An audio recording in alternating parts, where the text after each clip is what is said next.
Bonjour à tous, c'est toujours le frère Zulu là dans l'émission, dans les révélations cachées de la parole du Dieu véritable. Je rends grâce à Dieu, le créateur du ciel, de la terre, de toute chose, de toute forme de vie, de ce qu'il est grand, glorieux et redoutable. Je remercie ce Dieu tout simplement, premièrement d'abord, parce qu'il est fidèle, il est bon et il est au-delà de la sainteté.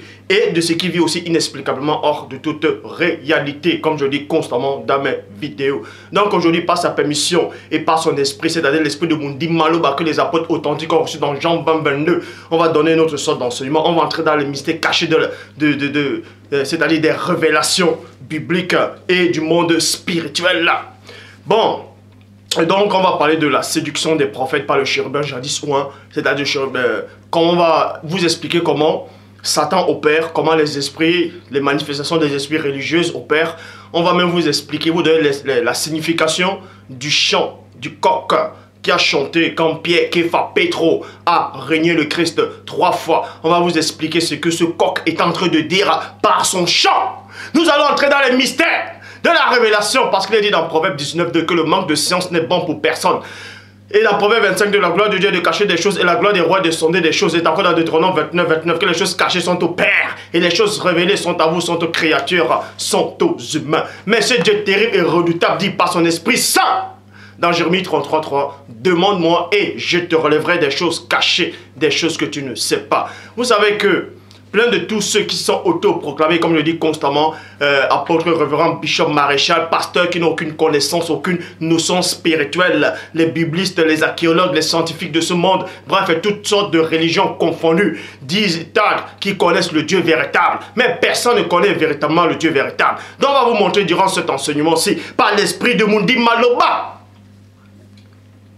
que le monde entier, toutes les religions, je dis bien toutes les religions confondues, toute civilisation, tous les gouvernements sont sous l'emprise du démon, de Satan, de l'ancien jadis chérubin ouin. Donc on va vous expliquer ces choses. Et pour ça, vous allez d'abord voir comment ils se mettent en place.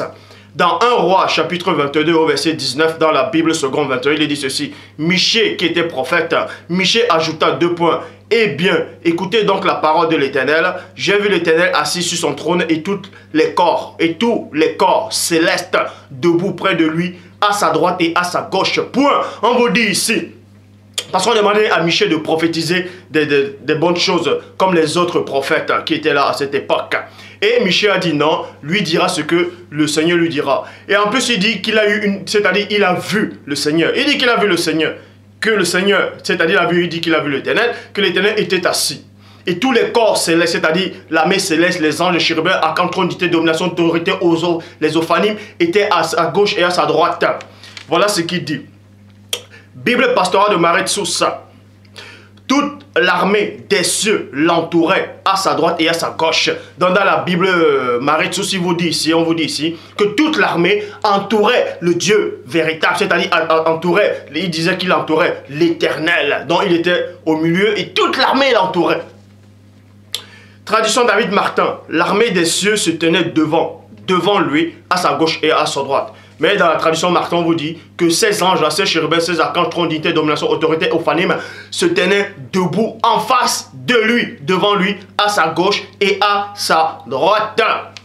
Et vous savez qu'il est dit dans Luc chapitre 1 au verset 19 dans la tradition du mot nouveau, il est dit « Je suis Gabriel, celui qui se tient devant Dieu, près de lui, ». Donc on vous dit ici que les anges, c'est-à-dire l'armée céleste se tient devant Dieu, dans d'autres versions autour de lui, d'autres l'entourent. Gabriel dit aussi que lui aussi se tient devant Dieu. Donc, Michée a dû voir aussi, pas qu'il a dû, selon 1 Roi 22, 19, Michée a vu l'armée céleste autour du Père, selon lui, donc Gabriel aussi était là. Vous remarquez que Gabriel aussi était là. Dans la Bible des peuples, il dit, moi Gabriel, qui a accès au conseil de Dieu. Donc, dans la Bible des peuples, Gabriel fait comprendre en fait que lui se tient au conseil de Dieu, Et le conseil, c'est quoi? C'est une assemblée qui est chargée de donner des avis et des statuts dans un domaine quelconque. Donc, on vous dit ici là que Gabriel fait partie du conseil de Dieu. Donc, quand il y a un conseil, quand il y a une réunion, selon ses explications, quand il y a une réunion, Gabriel donne, il fait partie de ce conseil, donc il peut donner son avis. Et c'est ce que Michée a fait comprendre. Quand il a vu l'Éternel et les anges étaient à gauche, à droite, Dieu les a demandé un conseil. Vous voyez? Bon, on va voir cela. Or, il est dit dans Ésaïe chapitre 40, verset 13, dans la traduction Abbé Filion, qui a aidé l'Esprit du Seigneur, qui a été son conseiller et lui a donné, et lui a montré ce qu'il devrait faire. Bible Osterval, ou qui a été son conseiller pour l'instruire. Donc, on vous montre ici là qu'aucune créature, aucune force dans l'univers, dans le cosmos, dans la réalité ne peut être le conseiller du Père. Donc, ce sont des barlivaines. Quand on dit Gabriel se tient au conseil de Dieu. Aucune entité ne peut conseiller Dieu. Personne. On ne peut conseiller quelqu'un quand il ne sait pas tout. Le Père est au-delà de toutes choses. Il sait toutes choses. Donc, il ne peut pas demander votre avis. Dieu ne demande l'avis de personne car il sait toutes choses. Donc, je poursuis. Dans 1 Roi 22, verset 20, dans la Bible du Semel, il dit ceci. L'Éternel demanda, qui trompera Achab pour qu'il aille attaquer. Donc, attaquer, ça veut dire pour qu'il aille en guerre. Pour qu'il aille attaquer Ramonte et en Galade et qui tombe sur le champ de bataille, point d'interrogation. L'un proposant ceci et l'autre cela. Donc, on vous dit ici là, que Dieu demandait conseil aux anges, aux chérubins, aux archanges, trône, dignité, domination, autorité et aux phanim. Et Gabriel disait aussi que lui aussi, dans Luc chapitre 1 au verset 19, qui se tient au conseil du Père. Or, Ésaïe 40 verset 13 vous démontre que c'est faux. Personne ne peut instruire Dieu, personne ne peut donner un avis à Dieu, personne ne peut conseiller le Père. Donc, la vision que Michée a vue là, du Seigneur, de l'Éternel qui était assis, donc pour lui, il a vu l'Éternel. Nous allons voir si c'était réellement l'Éternel qu'il avait vu. Bible de Jérusalem. Bible de Jérusalem, il est dit ceci. Yahvé demanda, qui trompera Achab? Yahvé demanda, qui trompera Achab? Donc on vous apprend ici là que Dieu demande de faire le mal. C'est-à-dire Dieu demande à un de ses anges d'aller mentir, d'aller tromper, d'aller usurper. Parce que dans la Bible, en français courant, il est dit, qui veut, vous voyez, qui veut aller donner à Achab la mauvaise idée d'attaquer Ramonde de Galade afin qu'il soit tué. Point d'interrogation. Donc Dieu dit à l'un de ses anges, à l'un de ses séraphins, archange, trône, dignité, domination, autorité, les corps célestes, qui veut. Donc il lui propose d'aller tromper, d'aller mentir, d'aller duper, d'aller avoir une mauvaise idée. Voilà la vision, que Michée a vue en fait. Cette vision-là, il a vu une vision de Dieu menteur. Il a vu une vision du Père en train de souffler les mauvais, de donner les mauvaises idées à ses messagers. Or, dans Jacques, chapitre 1, au verset 13, dans la Bible des peuples, il dit ceci. Il ne faut jamais dire au moment de l'épreuve, Dieu veut me faire tomber. Car si Dieu est à l'abri de tout mal, de son côté, il ne cherche à faire tomber personne. Or, comment se fait-il que Dieu veuille, dit à l'un des anges, d'aller faire tomber Achab de Galade pour qu'il périsse? Or, Jacques chapitre 1, verset 13 vous dit ici là, Dieu ne cherche à faire tomber personne. En gros, Dieu ne veut tuer personne, Dieu ne veut faire du mal à personne. Et ensuite, dans 1 Roi, chapitre 22, verset 21, dans la Bible, parole de vie, il dit ceci. Pour finir, l'esprit, écoutez attentivement, pour finir, donc Dieu a demandé à ses anges, à ses chérubins, trône, dignité, domination, autorité, ophanim, qui veut aller séduire Achab, qui veut aller le duper, qui veut aller le tromper, qui veut aller mentir pour la cause. D'autres répondaient ceci, d'autres d'une manière. On vous dit cela qui ne voulait pas mentir. Bon.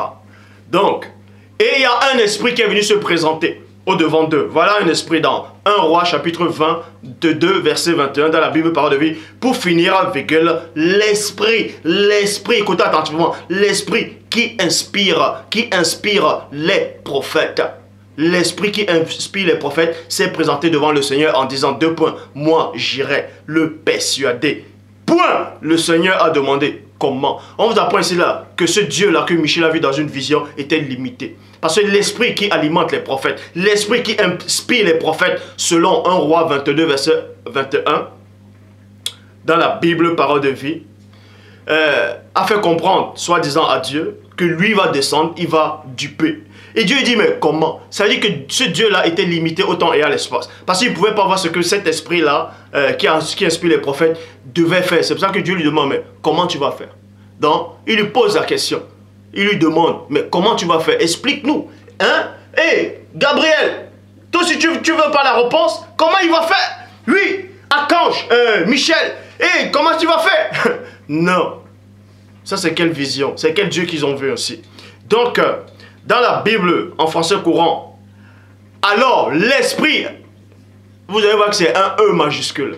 Donc, l'esprit qui inspire les prophètes s'est avancé devant le Seigneur et a dit, moi j'irai lui donner l'idée. J'irai lui donner l'idée. Comment? A demandé le Seigneur. Bible du rabbinat français Zadokan dit ceci, mais l'esprit s'avança droit devant l'Éternel et dit, deux points, moi je veux l'égarer. L'égarer. Point! Et comment cela? Demanda le Seigneur. Mais on vous dit que Dieu est limité. Il dit, mais à cet esprit-là. Et vous allez comprendre, le plus grand de tous les blasphèmes, on fait passer cet esprit-là pour le Saint-Esprit. Parce que l'esprit qui inspire les prophètes, c'est qui? Quel est l'esprit qui inspire les prophètes? Qui inspire les prophètes? Quel est l'esprit qui inspire les prophètes? Verset 22, Bible français courant. J'irai, a-t-il dit, et je ferai prononcer des mensonges par tous les prophètes du roi. Le Seigneur lui a répondu, deux points, c'est excellent, c'est un excellent moyen. C'est un excellent moyen pour le tromper. Vas-y et fais cela. Donc on vous dit ici là que cet esprit se présente. On vous dit que cet esprit-là avait un E majuscule et que c'est lui qui inspirait tous les prophètes de la terre. Puisqu'on vous dit ici là, l'esprit qui inspire les prophètes. L'esprit qui inspire les prophètes. Donc tous les prophètes, y compris Abraham, tout ça là, c'est cet esprit-là qui les inspirait. Remarquez que c'est cet esprit qui les inspirait. Et cet esprit-là a voulu mentir volontairement, a voulu égarer, a dit je vais le duper, je vais l'égarer, je serai un esprit de mensonge, donc je vais descendre, je vais mentir par les bouches. Et on vous dit ici là que l'Éternel là, que Yahvé, Yahweh, Elohim a approuvé cela, le mensonge. On vous dit ici là, hein, je répète, dans le verset 22, dans 1 Roi 22, verset 22, dans la Bible français courant, j'irai, a-t-il dit, et je ferai prononcer des mensonges par tous les prophètes du roi. Point.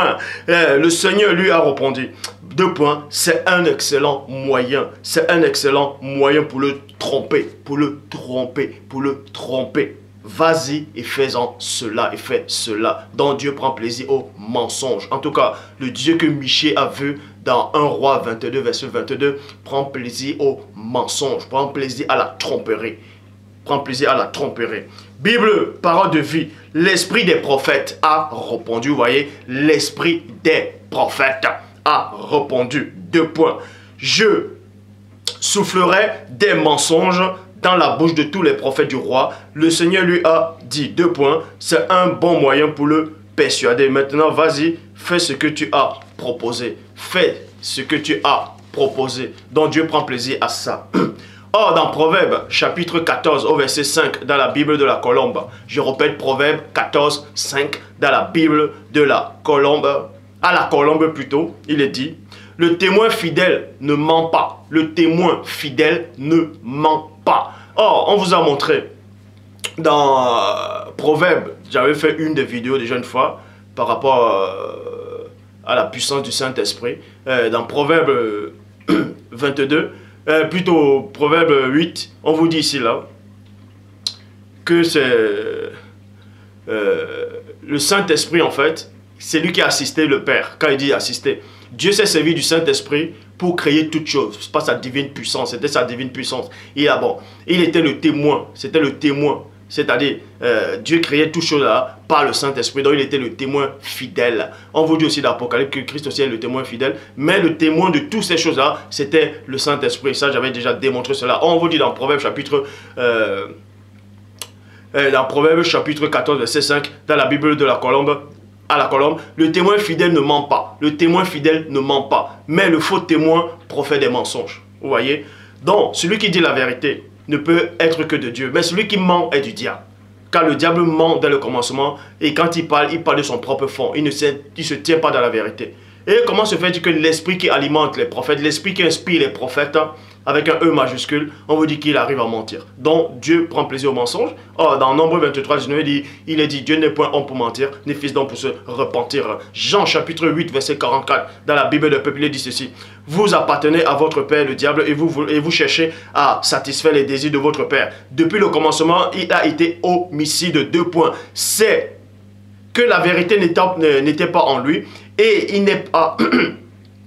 et il ne s'est pas maintenu dans la vérité. Il est menteur, le père du mensonge, et il ment. Et le mensonge lui vient tout naturellement. Donc vous montre que cet esprit-là a dit à Dieu, dans 1 Roi 22, dans 1 Roi 22, 22, que cet esprit-là, lui, il était à l'aise d'aller mentir. Il a dit, moi je veux l'égarer. Donc lui, ça lui faisait plaisir d'aller les mentir, d'aller mettre l'esprit d'aller être un esprit de mensonge dans la bouche des prophètes. Donc pour lui, le mensonge c'était naturel. Or, on vous apprend que ces anges qui étaient à côté, le mensonge là pour eux, selon ces versions, selon ce passage, le mensonge pour eux n'était pas naturel. C'est pour ça qu'ils proposaient d'autres choses, mais pour ne pas mentir. Or, l'esprit là qui alimente les prophètes, soi-disant, vous dites que c'est l'esprit de Dieu. On vous dit cela, que lui il n'était pas gêné, donc pour lui c'était naturel d'aller mentir. Donc, la vidéo que je fais aujourd'hui là, Dieu va vous révéler un mystère. Que le Dieu que vous adorez dans votre monde là, ce n'est pas Dieu. C'est le démon, c'est Satan lui-même que vous adorez. C'est l'ancien chérubin jadis ouin. Et on va vous le prouver bibliquement.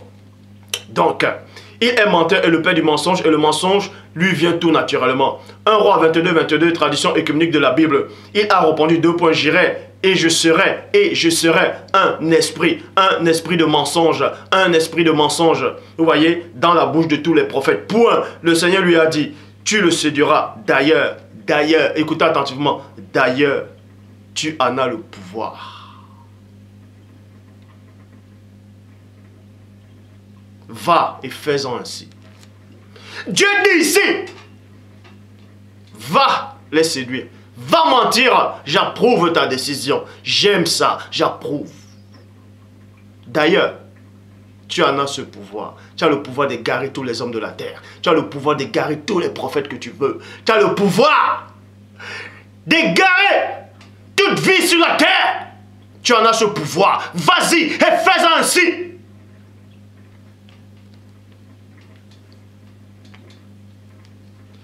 Dans la Bible, bon, peut-être vous allez dire... D'autres qui n'ont aucune notion spirituelle vont dire oui, mais il est dit, je serai un esprit. Quand on dit je serai, c'est dans le futur. Donc, quand un esprit dit, je serai un esprit de mensonge. C'est-à-dire que là, actuellement, il n'est pas esprit de mensonge. Il est esprit de vérité. Il est esprit selon le Père, selon ce qu'on veut nous montrer. Mais il deviendra un esprit de mensonge. Donc il va quitter l'état de vérité pour devenir le mal, pour devenir le mensonge. Il va s'incarner un esprit du mensonge. Oh, on vous dit que Satan est le père du mensonge. Donc il va descendre. Or, dans la Bible Chouraki, il est dit ceci. Il dit, je sors, je suis le souffle du mensonge.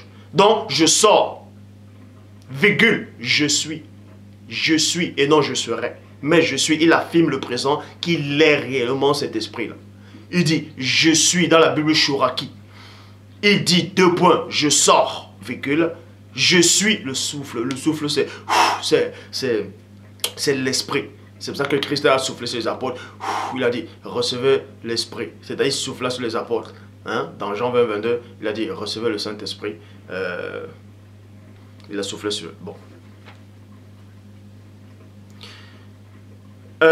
Il dit, je sors, je suis le souffle du mensonge. Donc, je suis l'esprit du mensonge. Il avoue qu'il est l'esprit du mensonge. Dans la bouche de tous ces inspirés. Dans la bouche de tous ces inspirés. Vous voyez, d'autres gens vont dire que c'est Satan. Or, on vous apprend néanmoins que cet esprit-là, c'est l'esprit qui alimente tous les prophètes. C'est l'esprit des prophètes. C'est l'esprit qui inspire les prophètes. C'est l'esprit qui inspire les prophètes. Il inspire les prophètes. Vous voyez. 1 Roi, chapitre 13, verset 1.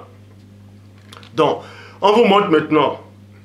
Parce que déjà, Christ dit dans Jean chapitre 1, verset 18, que personne n'a jamais vu Dieu. Aucun homme ne vit Dieu à aucun moment. Donc, quand Michée a vu cet éternel qui était assis là, c'était une fausse vision. En tout cas, ce n'était pas une vision qui venait du Père lui-même. Il n'a pas pu voir Dieu, car personne ne peut voir Dieu. Aucun humain n'a vu Dieu, ni Adam, ni qui que ce soit. Aucun humain n'a vu Dieu à aucun moment.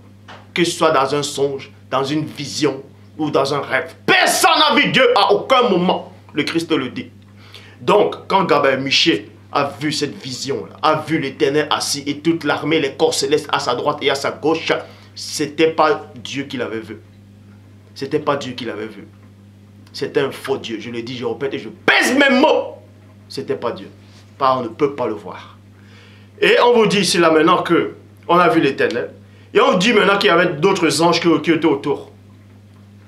Il y a un esprit qui est venu. L'esprit qui inspire les prophètes était plus puissant que tous les autres anges. Parce que c'est l'esprit qui inspire les prophètes. Qui inspire les prophètes. Vous voyez? Et quand vous lisez dans Ésaïe 42, ou bien dans d'autres... oui, dans Ésaïe 42, verset 1 dit, voici mon serviteur.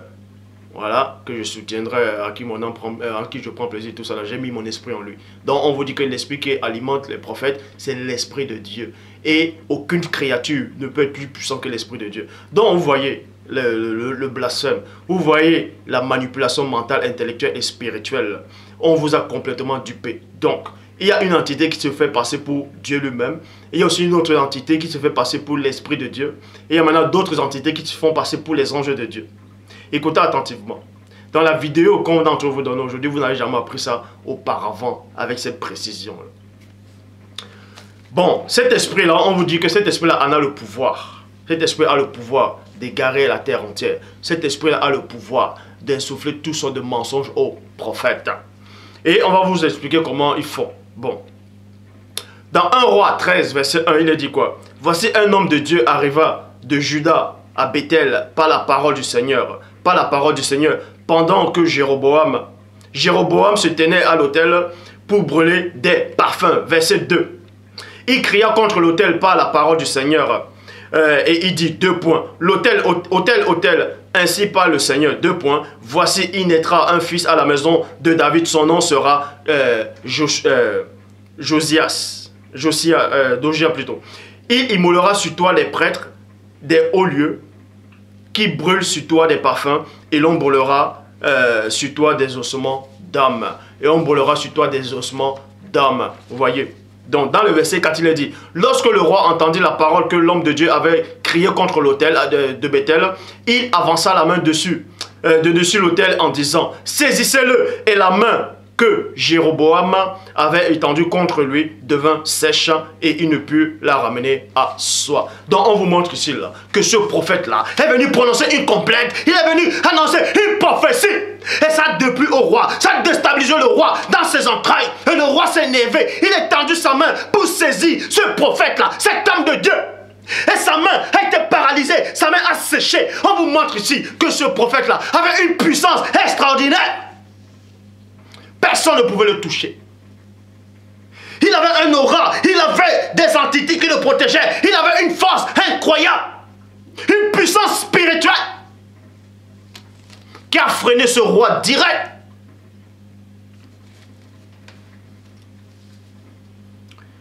C'est pour ça qu'il est dit dans Ésaïe chapitre 54 au verset 17, toute âme forgée contre toi sera sans effet. Le roi voulut saisir ce prophète. Ça représentait une âme. Et ça a été sans effet. Parce que Ésaïe 54, 17 dit, toute âme forgée contre toi sera sans effet. Dans le verset, dans 1 Roi, chapitre 13, au verset 6 à 9, il est dit, alors le roi prit la parole et dit, t'as l'homme de Dieu, 2 points, implore le Seigneur, ton Dieu, et prie pour moi, afin que je puisse retirer ma main. L'homme de Dieu implora le Seigneur, et le roi put retirer sa main, et il fut comme auparavant. On vous montre que ce prophète-là avait même le don de converser avec le Père, c'est-à-dire par l'Esprit du Père, qu'il avait le don, il avait la foi, parce qu'il a demandé à Dieu, et Dieu l'a exaucé. Donc, il a accompli un miracle, un prodige extraordinaire. Et on vous montre ici là que ce roi, ce prophète était assis dans les Écritures, parce que Dieu le répondait, parce qu'il est dit que la prière du méchant, la prière du pécheur est une abomination devant Dieu. On vous montre ici là que ce prophète-là n'était pas un pécheur, ce prophète-là marchait avec Dieu, puisqu'on disait même que c'était un homme de Dieu. Il a imploré le Père et le Père l'a exaucé. Remarquez, vous allez voir où je vais en venir. Le roi dit à l'homme de Dieu, deux points. Entre avec moi dans la maison, tu prendras quelques nourritures et je te donnerai un présent. Je te donnerai un présent, donc je vais te soudoyer, je vais te corrompre. Un présent. L'homme de Dieu dit au roi, quand tu me donnerais la moitié de ta maison, je n'entrerai pas avec toi. Véhicule, je m'arrête dans la véhicule. Donc, ce roi-là, ce prophète-là en fait, on l'a proposé de l'argent, on l'a proposé des richesses, toutes ces choses. Il a dit, même si tu me donnes la moitié de ta maison ou de ton royaume, si tu me donnes la gloire des âmes, je n'entrerai pas, je ne veux pas, ça ne m'intéresse pas. Alors que Élisée, l'autre là, le disciple d'Élisée, lui, il aimait l'argent. Il aimait l'argent. Donc, on l'a soudoyé, il a été corrompu. Alors que ce prophète-là, ici, là, c'est un jeune prophète. Il ne voulait pas. Il était soumis au Père. Selon 1 Roi 13. Il était soumis à Dieu. Il était inspiré. Il avait la connaissance. Il pouvait entrer en contact avec l'Esprit du Père. On a voulu le corrompre. Puis il a dit, toutes les richesses que tu pourras me donner, ça ne m'intéresse pas. Je ne mangerai point de pain et je ne boirai point d'eau dans ce lieu-ci. Car cet ordre m'a été donné par la parole du Seigneur. Car cet ordre, donc on vous montre ici qu'il obéit à Dieu. Qu'il est en train d'obéir à Dieu. 2 points. Tu ne mangeras point de pain et tu ne boiras point d'eau. Et tu ne prendras pas à ton retour le chemin par lequel tu seras allé. Verset 11. Or, il y avait un vieux prophète qui demeura à Bethel. On vous dit ici qu'il y avait un vieux prophète qui demeura aussi à Bethel. Ses fils viennent lui raconter toutes les choses que l'homme de Dieu avait fait à Bethel ce jour-là et les paroles qu'il avait dites au roi. Donc, tout l'espoir qu'il est en train d'accomplir, tout ce qu'il faisait, tout ce qu'il disait au roi, il y avait les fils de Bethel, les fils d'un vieux prophète qui tentaient d'observer, ils regardaient et disaient, waouh, mais lui là, il nous a surpris, notre papa ne fait pas ça. Ils sont allés courir, ils sont allés raconter, c'était des balances. Ils se sont dit, hé papa, hé père, est-ce que tu sais, il y a un jeune prophète là, il a accompli quelque chose, il a rendu la main sèche du roi, il est en train de raconter des choses, il a fait des choses extraordinaires. Il y a des pieds de l'autel qui sont brisés, tout ça là. Quand vous lisez, vous allez voir. Et ce vieux prophète a dit, bon.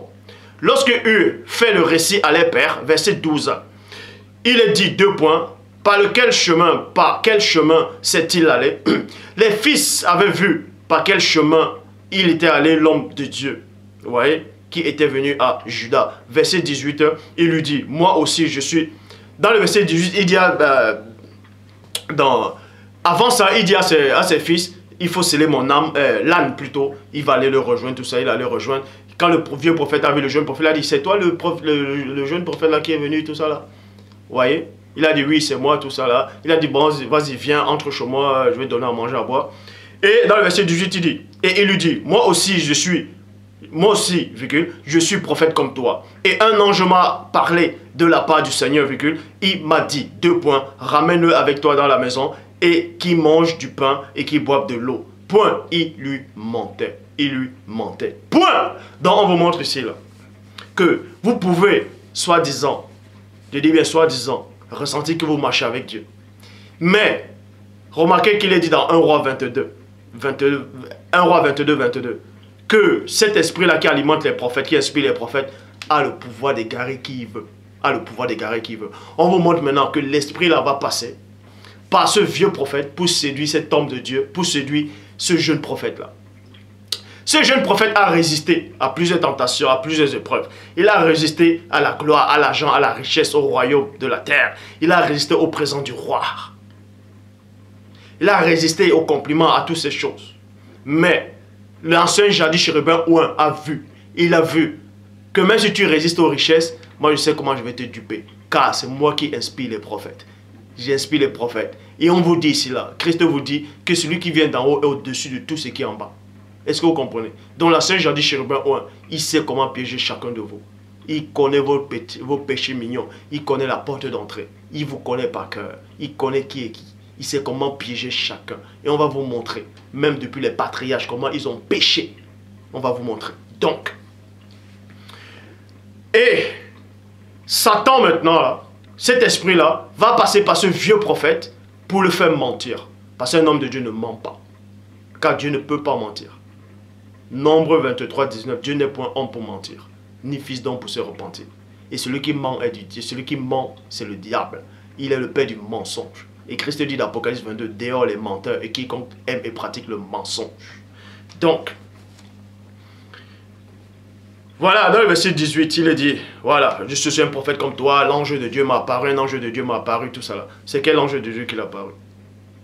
Et on sait que ce prophète mentait. Or, il est dit dans Matthieu chapitre 27, dans Matthieu chapitre 7, au verset 15, gardez-vous des faux prophètes, ils viennent à vous en vêtements de brebis, mais au-dedans, ce sont des loups ravisseurs. Vous allez voir ici là, que ce jeune prophète là, quand il a vu ce vieux prophète, ils ont conversé, ils ont eu des mots, ils ont changé des mots et des phrases. Et ce vieux prophète là dit que c'est un ange de Dieu qui m'a apparu. Il m'a dit, vas-y, tout ce que Dieu t'avait dit au départ là, Dieu a changé d'avis. Et en ce moment-là, il y avait des esprits les manifestations des esprits religieuses. Parce que ce prophète-là, ce jeune prophète-là, a été corrompu à cet instant. Il s'est laissé avoir par les sentiments. Il s'est laissé avoir par un ange, par une entité extrêmement puissante. Par l'ancien jadis chérubin ouin, dont vous méprisez constamment. Vous dites, je te chasse Satan, au nom de JC, je te chasse, je t'envoie dans les lieux arides, n'importe quoi. Mais vous ne savez pas avec quelle entité vous êtes en train de vouloir combattre. C'est pas une gloire, non.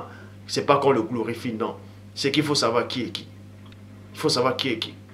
Donc, Satan, l'esprit du mensonge, Satan, est passé par ce vieux prophète.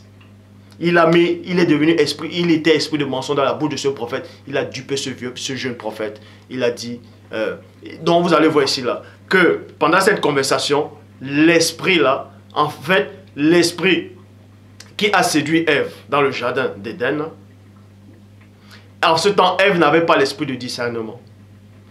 Elle ne pouvait pas discerner que derrière ce serpent-là, il y avait le diable. Parce qu'il est dit dans Apocalypse chapitre 12 au verset 9. Il fit précipiter le grand dragon, le serpent ancien qui est le diable et Satan. Donc Ève n'avait pas l'esprit de discernement. Elle n'avait pas vu l'entité qui était derrière. Et ce jeune prophète-là aussi n'avait pas l'esprit de discernement. Même s'il était soumis à Dieu, vous pouvez être soumis à Dieu. Vous pouvez penser que vous êtes soumis à Dieu. Et donc si vous êtes soumis à Dieu, forcément vous êtes à l'abri. Ne rêvez même pas. Je dis bien, ne rêvez pas. Ne rêvez pas. Ce prophète-là, il était soumis à Dieu. Il a fait des miracles. Il a fait des choses extraordinaires. Mais il n'avait pas l'esprit de discernement. C'est pour ça qu'il a cru à ce prophète. Or, quand vous lisez dans Actes des Apôtres, chapitre 5, au verset 3, il y avait un homme.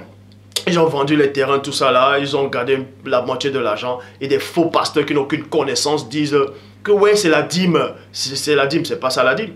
C'est pas ça la dîme. N'importe quoi. Dans Actes des Apôtres, chapitre 5, au verset 3. Bon, ils ont menti. Vous voyez? Et Pierre, qui avait déjà reçu la divine puissance du Père, il avait reçu la puissance. Parce que dans Jean 20, 22, ils ont reçu le Saint-Esprit, c'est-à-dire pour les déclarer enfants de Dieu. Parce qu'il est dit dans Jean chapitre 1 au verset 12, à tous ceux qui l'ont reçu, à tous ceux qui ont cru à son nom, il les a donné le pouvoir de devenir enfants de Dieu. En fait, ce pouvoir représente l'Esprit, la semence et du Père. Donc vous devenez enfant de Dieu. Et dans Actes des Apôtres chapitre 2 verset 4, ils ont reçu la puissance du Saint-Esprit. La puissance, la puissance. Donc la différence entre Jean 20, 22 et Actes 2, 4, c'est quoi? C'est que dans Jean 20, 22, ils ont reçu le Saint-Esprit pour être enfants de Dieu. Ils ont reçu le sceau, la marque de Dieu, qu'ils appartenaient à Dieu. Véritablement, ils ont reçu le Saint-Esprit qui deviennent enfants de Dieu. Et dans Actes 2, 4, la différence c'est que là, ils ont reçu la puissance. Ça ne veut pas dire que le Saint-Esprit est sorti puis il est revenu encore. Non. Là, maintenant, ils reçoivent la puissance. C'est pour ça qu'il est dit dans Jean 17, 22. Je les ai donné la gloire que tu m'as donnée. Je les ai donné la gloire que tu m'as donnée. Donc, on vous montre ici là que Pierre, en cet instant, lui, il avait l'esprit de discernement. Quand Ananias et Saphira l'ont menti, Pierre a su que c'est un mensonge. C'est pour ça qu'il dit ici là. Pierre lui dit, Ananias, pourquoi Satan a-t-il rempli ton cœur au point que tu mentes au Saint-Esprit?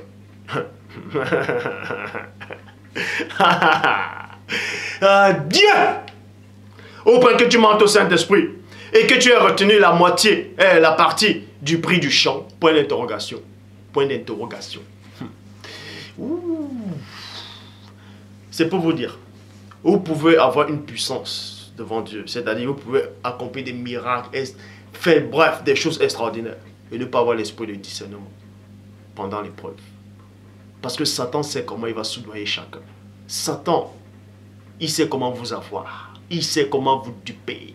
Il sait comment duper chacun. Il sait comment. Et le mystère ici, c'est quoi? Passons pas de l'esprit de discernement. C'est un don.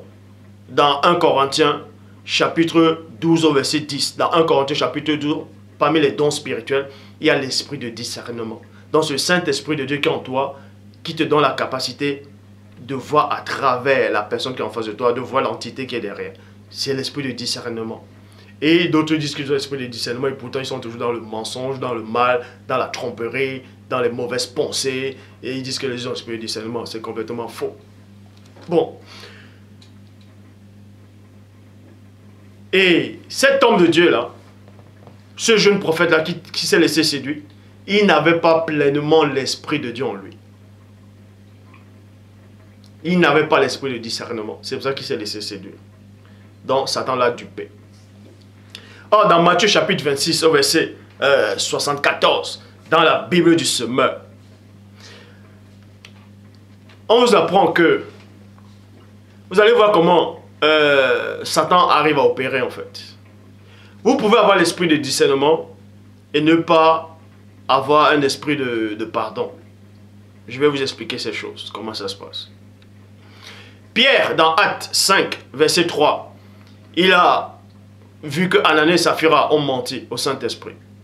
Et c'est le Saint-Esprit qui lui a révélé cela. C'est pour ça qu'il a dit, vous avez menti. Et maintenant, Pierre, de lui-même, il dit, en gros, vous allez mourir. Donc, il ne les a pas pardonnés pour montrer à l'Assemblée, pour que l'Assemblée puisse avoir peur. Pierre ne les a pas pardonnés. Alors que Pierre lui-même avait commis cette erreur une fois. Mais il ne s'est pas souvenu qu'il avait commis déjà cette faute. Donc, lui aussi, il avait menti volontairement. Lui, il ne s'est pas souvenu de ça. Alors que Christ avait donné le pouvoir, que tout péché qui sera, tout ce qui vont lier dans les cieux seront liés, tout ce qui liront sur la terre seront liés, tout péché des hommes qui pardonneront seront pardonnés aussi. Et tous les péchés qui sont retenus seront retenus. Donc, Pierre a retenu les péchés. Vous voyez? Or, il ne s'est pas souvenu. Parce qu'il est revenu en lui-même et il ne s'est pas souvenu de la faute qu'il avait commise déjà lui. Donc, quand il a trahi, c'est-à-dire quand on est venu chercher Christ, on allait le livrer, tout ça là. On a attrapé Pierre, en fait, on l'a reconnu, on a dit, mais voilà l'un de ses disciples. Dans Matthieu chapitre 26, verset 74, dans la Bible du semeur, il est dit, alors Pierre se mit à dire, 2 points, je le jure, je le jure, je le jure, et que je sois maudit, si ce n'est pas vrai. Je ne connais pas cet homme. Et aussitôt, un coq chanta. Donc, il y a un grand mystère dans Matthieu 26, verset 64. On va vous révéler ces 3 mystères. On va vous révéler ces mystères-là. Pourquoi le coq a chanté. Pourquoi, qu'est-ce qui représente réellement le coq. Qu'est-ce que le coq est en train de dire par ce chant-là. On va vous expliquer ce que ce coq est en train de chanter. On va vous expliquer cela. Bon. Mais avant ça, Pierre dit, je le jure. Vous voyez, il jurait qu'il ne connaissait pas le Christ. Qu'il ne connaissait pas le Christ. Or, dans Matthieu chapitre 5, au verset 34, il est dit dans la Bible à la colombe, or, moi, je vous dis, c'est Christ qui dit, le premier il est dit ici, moi, je vous dis de ne pas jurer, de ne pas jurer. Donc, Pierre, en cet instant, il ne s'est plus souvenu des propos du Christ. Il ne s'est plus souvenu, donc, il était complètement égaré. Il était égaré, parce qu'il était sur l'emprise du chérubin jadis ouin. Pierre croyait qu'il est en train de duper ces gens-là. Mais le chérubin jadis ouin avait l'emprise sur lui. Ce chérubin-là jadis ouin, qu'on vous montre dans 1 Roi 22, verset 22, que c'est lui qui inspire les prophètes. Il avait le pouvoir sur Képha, sur Pétro, sur Pierre. Pierre a juré. Or, Christ dit ne jurez sur rien. Vous voyez aux États-Unis, dans les tribunaux, on dit, levez la main et dit, je le jure, sur la Bible, je le jure. Or, on ne jure sur rien. On ne doit pas jurer. Vous voyez. Et on vous dit ici, là, je ne connais pas cet homme. Vous voyez. Non seulement il jure, et ensuite il ment. Il dit qu'il ne connaît pas Christ. Or, dans Exode, chapitre 20, au verset 16, il est dit quoi? Tu ne porteras pas de faux témoignages contre ton prochain. Donc, il a juré, il a menti. Et ensuite, le coq a chanté. On va vous expliquer maintenant pourquoi le coq a chanté. Qu'est-ce que le coq représente? Le coq s'est mis à chanter parce que Christ a prévenu à Képha, à Pétro, à Pierre que tu vas me trahir. Et là, le coq a chanté. Les gens qui étaient là ont entendu le chant du coq. Ils ont dit, ouais, mais c'est un chant ordinaire. C'est un chant qu'on connaît, le coq chante. D'autres disent, ouais, peut-être c'était la nuit. C'est le coq qui va chanter pour que le jour apparaisse. Certes, c'est vrai, dans le plan humain. Mais là, à une fraction de seconde, Pierre est entré dans la dimension spirituelle.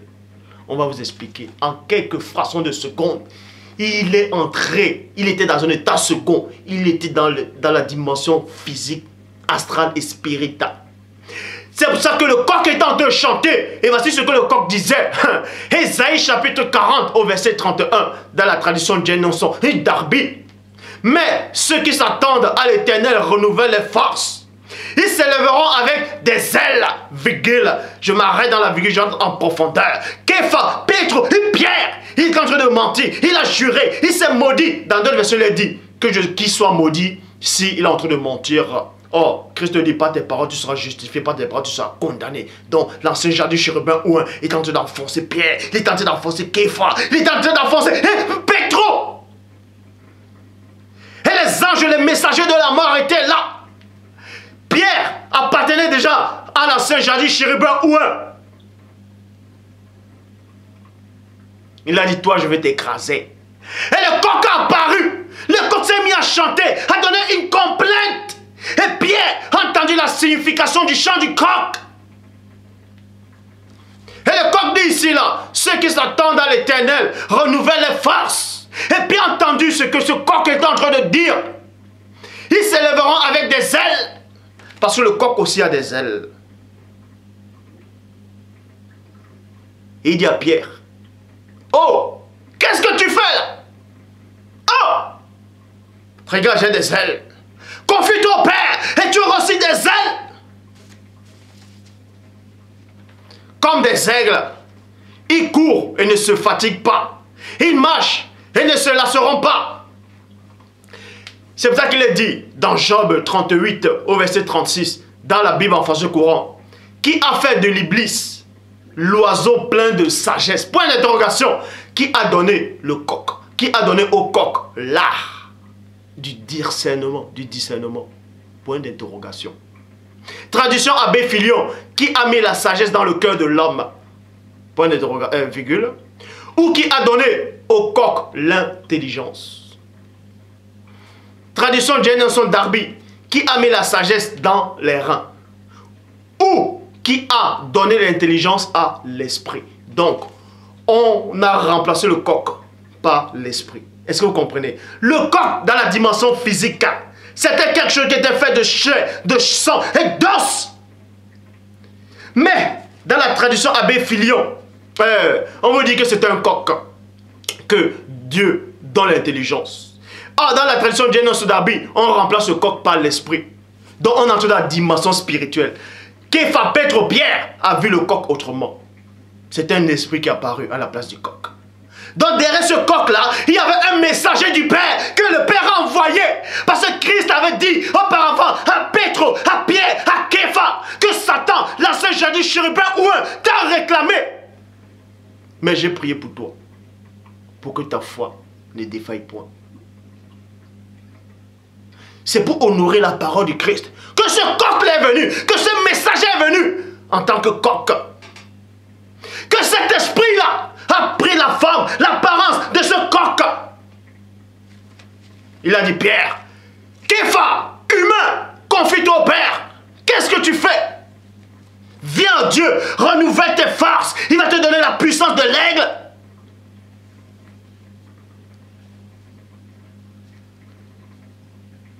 C'est pour ça qu'il est dit. Donc, ce coq-là représentait un messager que Dieu a envoyé. Job, chapitre 33, verset 22 à 24 dans la Bible en français courant. Il n'est pas loin d'avoir mis un pied dans la tombe. Donc Pierre, Képha, Pétro n'est pas loin d'avoir mis le pied dans la tombe. Sa vie au pouvoir des agents de la mort. Donc, il y avait des esprits, des démons. L'armée céleste occulte qui était autour de Pierre. Ils ont dit, voilà un disciple du premier-né. On va te briser. Souviens-toi que Christ vous a donné le pouvoir dans Luc 10, 19. Je vous ai donné le pouvoir de marcher sur les scorpions, sur les serpents et sur toute puissance de l'ennemi. Rien ne pourra vous nuire. Mais aujourd'hui, on va te nuire. Tu nous as chassés là. Quand tu marchais avec le premier-né, maintenant on va te détruire. On va te nuire et tu vas mourir dans ton péché. Il y a un ange qui a vu ça. Cet ange-là s'est téléporté. Il a pris l'apparence du coq. Il s'est mis à chanter. Et les gens qui étaient là disaient, ah, c'est le coq. Mais Pierre a compris que le coq est en train de lui parler. Mais il suffit d'un ange aux côtés de cet homme, un seul de ces 1000 intermédiaires de Dieu pour lui faire savoir quel est le droit chemin. L'ange a pitié de lui, virgule, et il demande à Dieu, ne le laisse donc pas descendre dans la tombe. J'ai trouvé le moyen, j'ai trouvé le moyen de le faire acquitter. L'ange descend pour l'apparence du corps. C'est pour ça qu'il est dit dans Matthieu 26, verset 75. Et Pierre se rappela de ce que Christ lui avait dit. 2 points. Quand le coq a chanté, Pierre s'est rappelé. Parce qu'il a entendu le chant du coq. Et le coq lui a parlé. Il a compris. Il a compris. Avant que le coq chante, virgule, tu auras prétendu 3 fois ne pas me connaître. Point. Il sortit et il pleura amèrement. Oh. Donc, l'ange est descendu là pour l'apparence du coq. Il a dit, confie-toi à Dieu. Tu as péché, tu es un pécheur. Confie-toi à Dieu. Souviens-toi que le Christ t'a dit ça, que tu allais le renier. Mais viens Dieu, il n'est pas trop tard. Viens, malgré que tu es en jugement. Malgré que l'ancien jadis chérubin tu es sur son emprise. Mais le Père m'a envoyé. Cocorico! Il y avait un message. Parce qu'il est dit dans Jean chapitre 6 que Christ dit à ses apôtres, et vous si vous ne voulez pas vous en aller, Christ dit, mais, et les apôtres disent, mais, Pierre dit, mais où veux-tu qu'on aille? Toi tu as les paroles de la vie éternelle. Christ dit, c'est bien. Est-ce que c'est vous qui m'avez choisi? C'est moi qui vous ai choisi. Père, aucun d'eux ne s'est perdu, sinon le fils de la perdition. Parce que quand vous appartenez déjà à Dieu, peu importe les tentations, peu importe les épreuves, même si vous arrive des choses, vous allez mourir dans le Seigneur. Mais à cet instant-là, Pierre ne connaissait plus sa position. Il ne connaissait plus sa position. Mais la Sainte Jadis Chérubin est venu. Il les a dupés. Il a dupé des gens. Donc, si Dieu ne vous a pas choisi, parce qu'il est dit dans Jean 6, 45, il est écrit dans les prophètes 2 points. Ils seront tous enseignés de Dieu. Ainsi, quiconque a entendu le Père et a reçu son enseignement, viens à moi. Dans le coq, Pierre a entendu la voix du Père, dans la voix que le coq. Cocorico! Il a entendu l'enseignement. Il est revenu au Père. Il s'est repenti amèrement. Mais vous comprenez que Pierre avait menti. Il a juré, il a fait des choses. Ananias et Saphira aussi ont menti. Pourquoi Pierre ne s'est pas souvenu qu'il y avait un ange qui est venu le délivrer par le coq, qui est venu le faire sortir de ce monde occulte là. Pierre ne s'est pas souvenu de ça. Bref.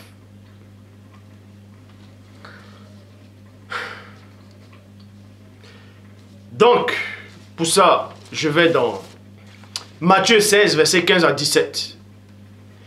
Et vous, leur dit-il, qui dites-vous que je suis? Donc, on vous apprend ici, là, que si vous n'êtes pas assisté par Dieu lui-même, Satan va vous séduire. Peu importe la puissance que vous avez, peu importe ce que vous pensez, peu importe votre vie spirituelle avec Dieu. Si vous n'avez pas l'esprit de discernement, Satan va vous duper. Satan va vous duper à chaque fois. Il va vous tromper. Il va vous... Même si vous avez l'esprit de discernement, d'autres se taguent, disent qu'ils ont l'esprit de discernement. Si vous avez l'esprit de discernement, pourquoi vous péchez encore? Vous pouvez aussi avoir l'esprit de discernement et Satan a réussi à vous duper dans un autre moyen. On va vous dire, regarde Pierre, regardez Pierre. Pierre avait l'esprit de discernement. Mais cela n'a pas empêché d'avoir une mauvaise... de se mal se comporter à un moment où il mangeait avec les non-juifs, avec les gens de mauvaise vie. Quand il a vu les juifs arriver, boum, il s'est retiré, il a joué l'hypocrisie. Il a joué l'hypocrisie. Ben, Satan est venu le duper par rapport à ça. Boum. Boum. Et Pierre, et Paul est venu, lui aussi qui avait l'esprit de discernement, il a repris Pierre devant tout le monde. Il a dit, mais qu'est-ce que tu fais là? Tu n'as pas honte? Hein? Tu as mal agi! Donc, comment l'esprit de discernement vient? On vous dit dans Matthieu 16, versets 15 à 17. Et vous, leur dit-il, parce que plein de gens disaient que Christ, c'est qui Christ, tout ça là. Et Christ demandait à ses apôtres, tout ça là, qui dites-vous, qu'est-ce que les gens pensent de moi? Et ils disent, mais d'autres disent que tu es Jean-Baptiste. Alors quand ils ont vu Christ et Jean-Baptiste physiquement, mais Jean-Baptiste meurt, on dit que c'est Christ qui est Jean-Baptiste qui a ressuscité. Mais ça n'a pas de sens. Bref. Donc vous voyez le mental qu'ils avaient, la réflexion qu'ils avaient, bref. D'autres disent que tu es Jean-Baptiste qui est revenu des morts, d'autres disent que tu es Jérémie, d'autres disent que tu es l'un des prophètes, ainsi de suite. Et Christ dit, et il dit, qui dites-vous que je suis? Simon Pierre a répondu, tu es le Christ, virgule, et non tu es Dieu, et non tu es le Père, et non tu t'es dépouillé en tant que fils. Tu es le fils du Dieu vivant. Christ reprenant la parole lui dit, tu es heureux Simon, Bar-Jonas, c'est-à-dire fils de Jonas, car ce ne sont pas la chair et le sang qui t'ont révélé cela, mais c'est mon Père qui est dans les cieux. Le Père qui est dans les cieux a donné l'esprit de discernement à Képha, à Pétre en disant, lui là, c'est mon fils. Il n'est pas moi, il n'est pas Dieu, mais il est mon fils. Et Christ a compris ça. Pierre a aussi l'esprit de discernement. Mais Christ a néanmoins renié le Christ, non? Donc pour vous dire, vous pouvez avoir l'esprit de discernement et Satan vous dupe toujours dans un autre moyen. Parce que il est le maître dans l'art. Il est rusé, on l'appelle la ruse. C'est lui, il est le malin. Il est le malin. C'est ça qu'on appelle le malin. C'est l'ancien jardin chérubin ouin. Il sait comment duper chacun d'entre vous.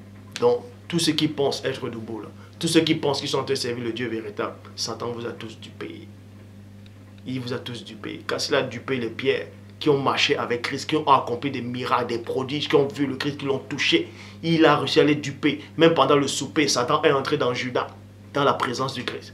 Vous croyez que vous êtes en train d'adorer le Dieu véritable? Et Satan, il est là, il vous regarde.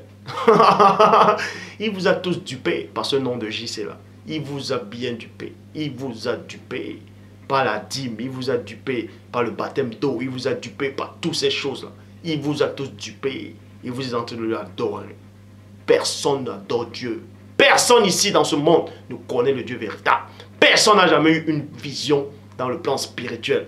Les visions que vous avez, les espérances spirituelles que vous avez ont été produites par le monde occulte. Et je vais vous le démontrer. Donc, le Père a révélé cela à l'esprit de Pierre. Que Christ là c'est mon fils. Donc Dieu l'a dit, voilà mon fils, ce n'est pas Dieu. Donc tous ceux qui pensent que Christ est Dieu lui-même, vous êtes en train de blasphémer. C'est Satan que vous a dupé. 1 Samuel chapitre 1 verset 13. On vous dit cela que Anne qui était la maman de Samuel, du prophète Samuel, bon elle était en train de pleurer parce qu'elle ne pouvait pas coucher tout ça, elle était en train de pleurer. Elle disait Anna pleura dans son cœur et ne faisait que remuer les lèvres, virgule, mais on n'entendait pas sa voix. Élie, il y avait un Élie, pas Élie le Tishbite, mais un autre Élie, le souverain sacrificateur, qui est aussi juge en Israël. Un Élie là. Bon. Élie pensait qu'elle était ivre. Verset 14, et il dit, jusqu'à quand seras-tu dans l'ivresse? Fais passer ton vin. Donc, ce grand souverain sacrificateur là, en plus il était souverain sacrificateur, donc On dit souverain. Donc il était au niveau absolu, c'est-à-dire dépasser les Lévites, dépasser les autres. Il était le souverain sacrificateur. Il était au-delà des autres sacrificateurs parce qu'il était le souverain sacrificateur. Et en plus, il était juge. Il devait marcher avec Dieu. Bon. Mais il n'avait pas l'esprit de discernement. Puisqu'il avait une femme qui était en détresse, qui pleurait. La femme était en train de prier dans le cœur. Elle remuait la bouche, mais le son ne sortait pas. Et ce sacrificateur, ce Élie là vient, il regarde. Il voit que la femme remue les lèvres, le rien ne sort. Il dit, ah, elle est bourrée. Oui, elle est bourrée. Allez, fais passer ton vin. L'Esprit de Dieu n'a pas révélé à cet Élie là que cette femme-là est en train de prier dans le cœur. Or, Christ connaissait la pensée des cœurs des gens. Parce que lui, il avait la plénitude de la divinité. Vous voyez? Donc, cet homme-là, cet Élie-là, a menti volontairement. C'est-à-dire, a accusé quelqu'un. A accusé cette femme que cette femme était ivre. Cette femme dit non. Donc, il a accusé.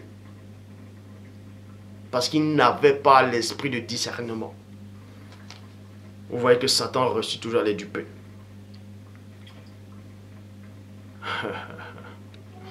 Et ensuite, on va aller dans Samuel. Maintenant, 1 Samuel, chapitre 16, verset 6. Samuel aussi avait grandi. C'était un prophète terrible, redoutable, qui craignait Dieu, qui marchait avec Dieu. Et Israël le craignait.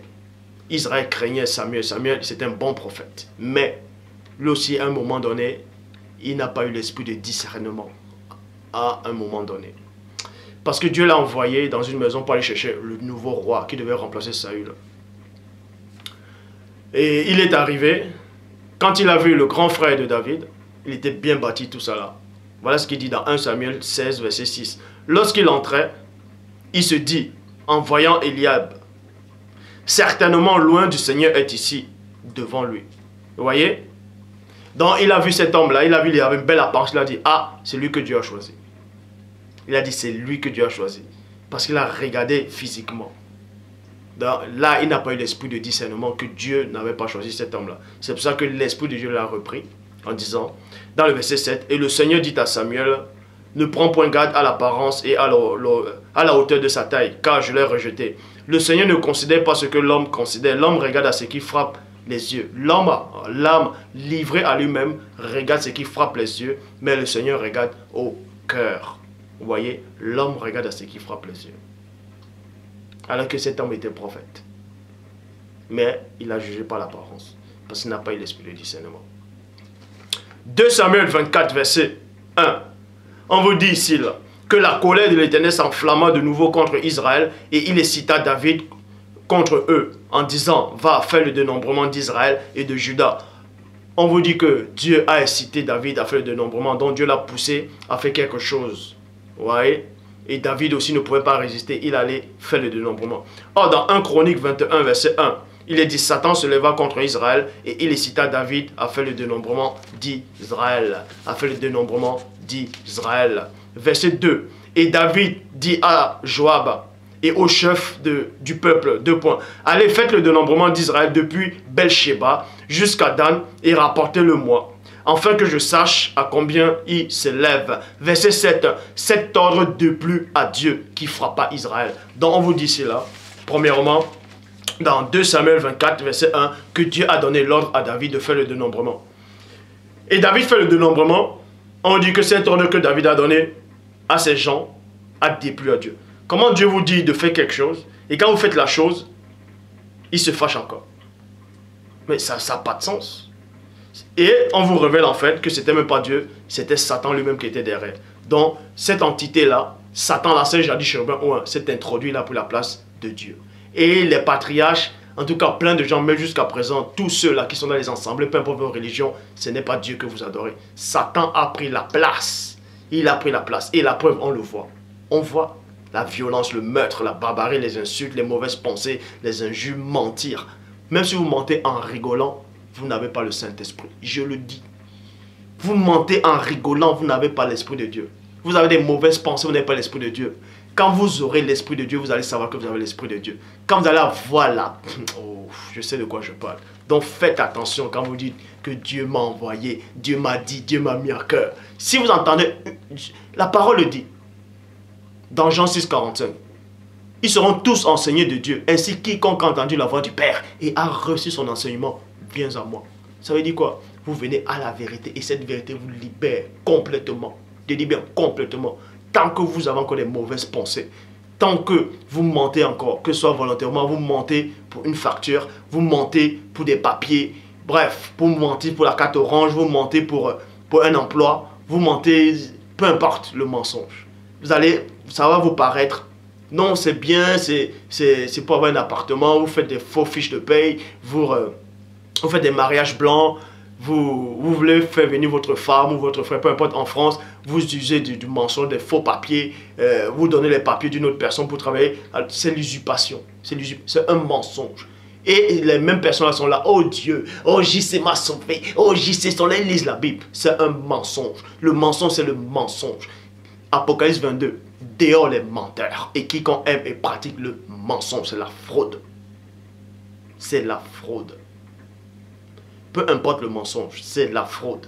Dieu ne tolère pas le mensonge sur toutes ses formes.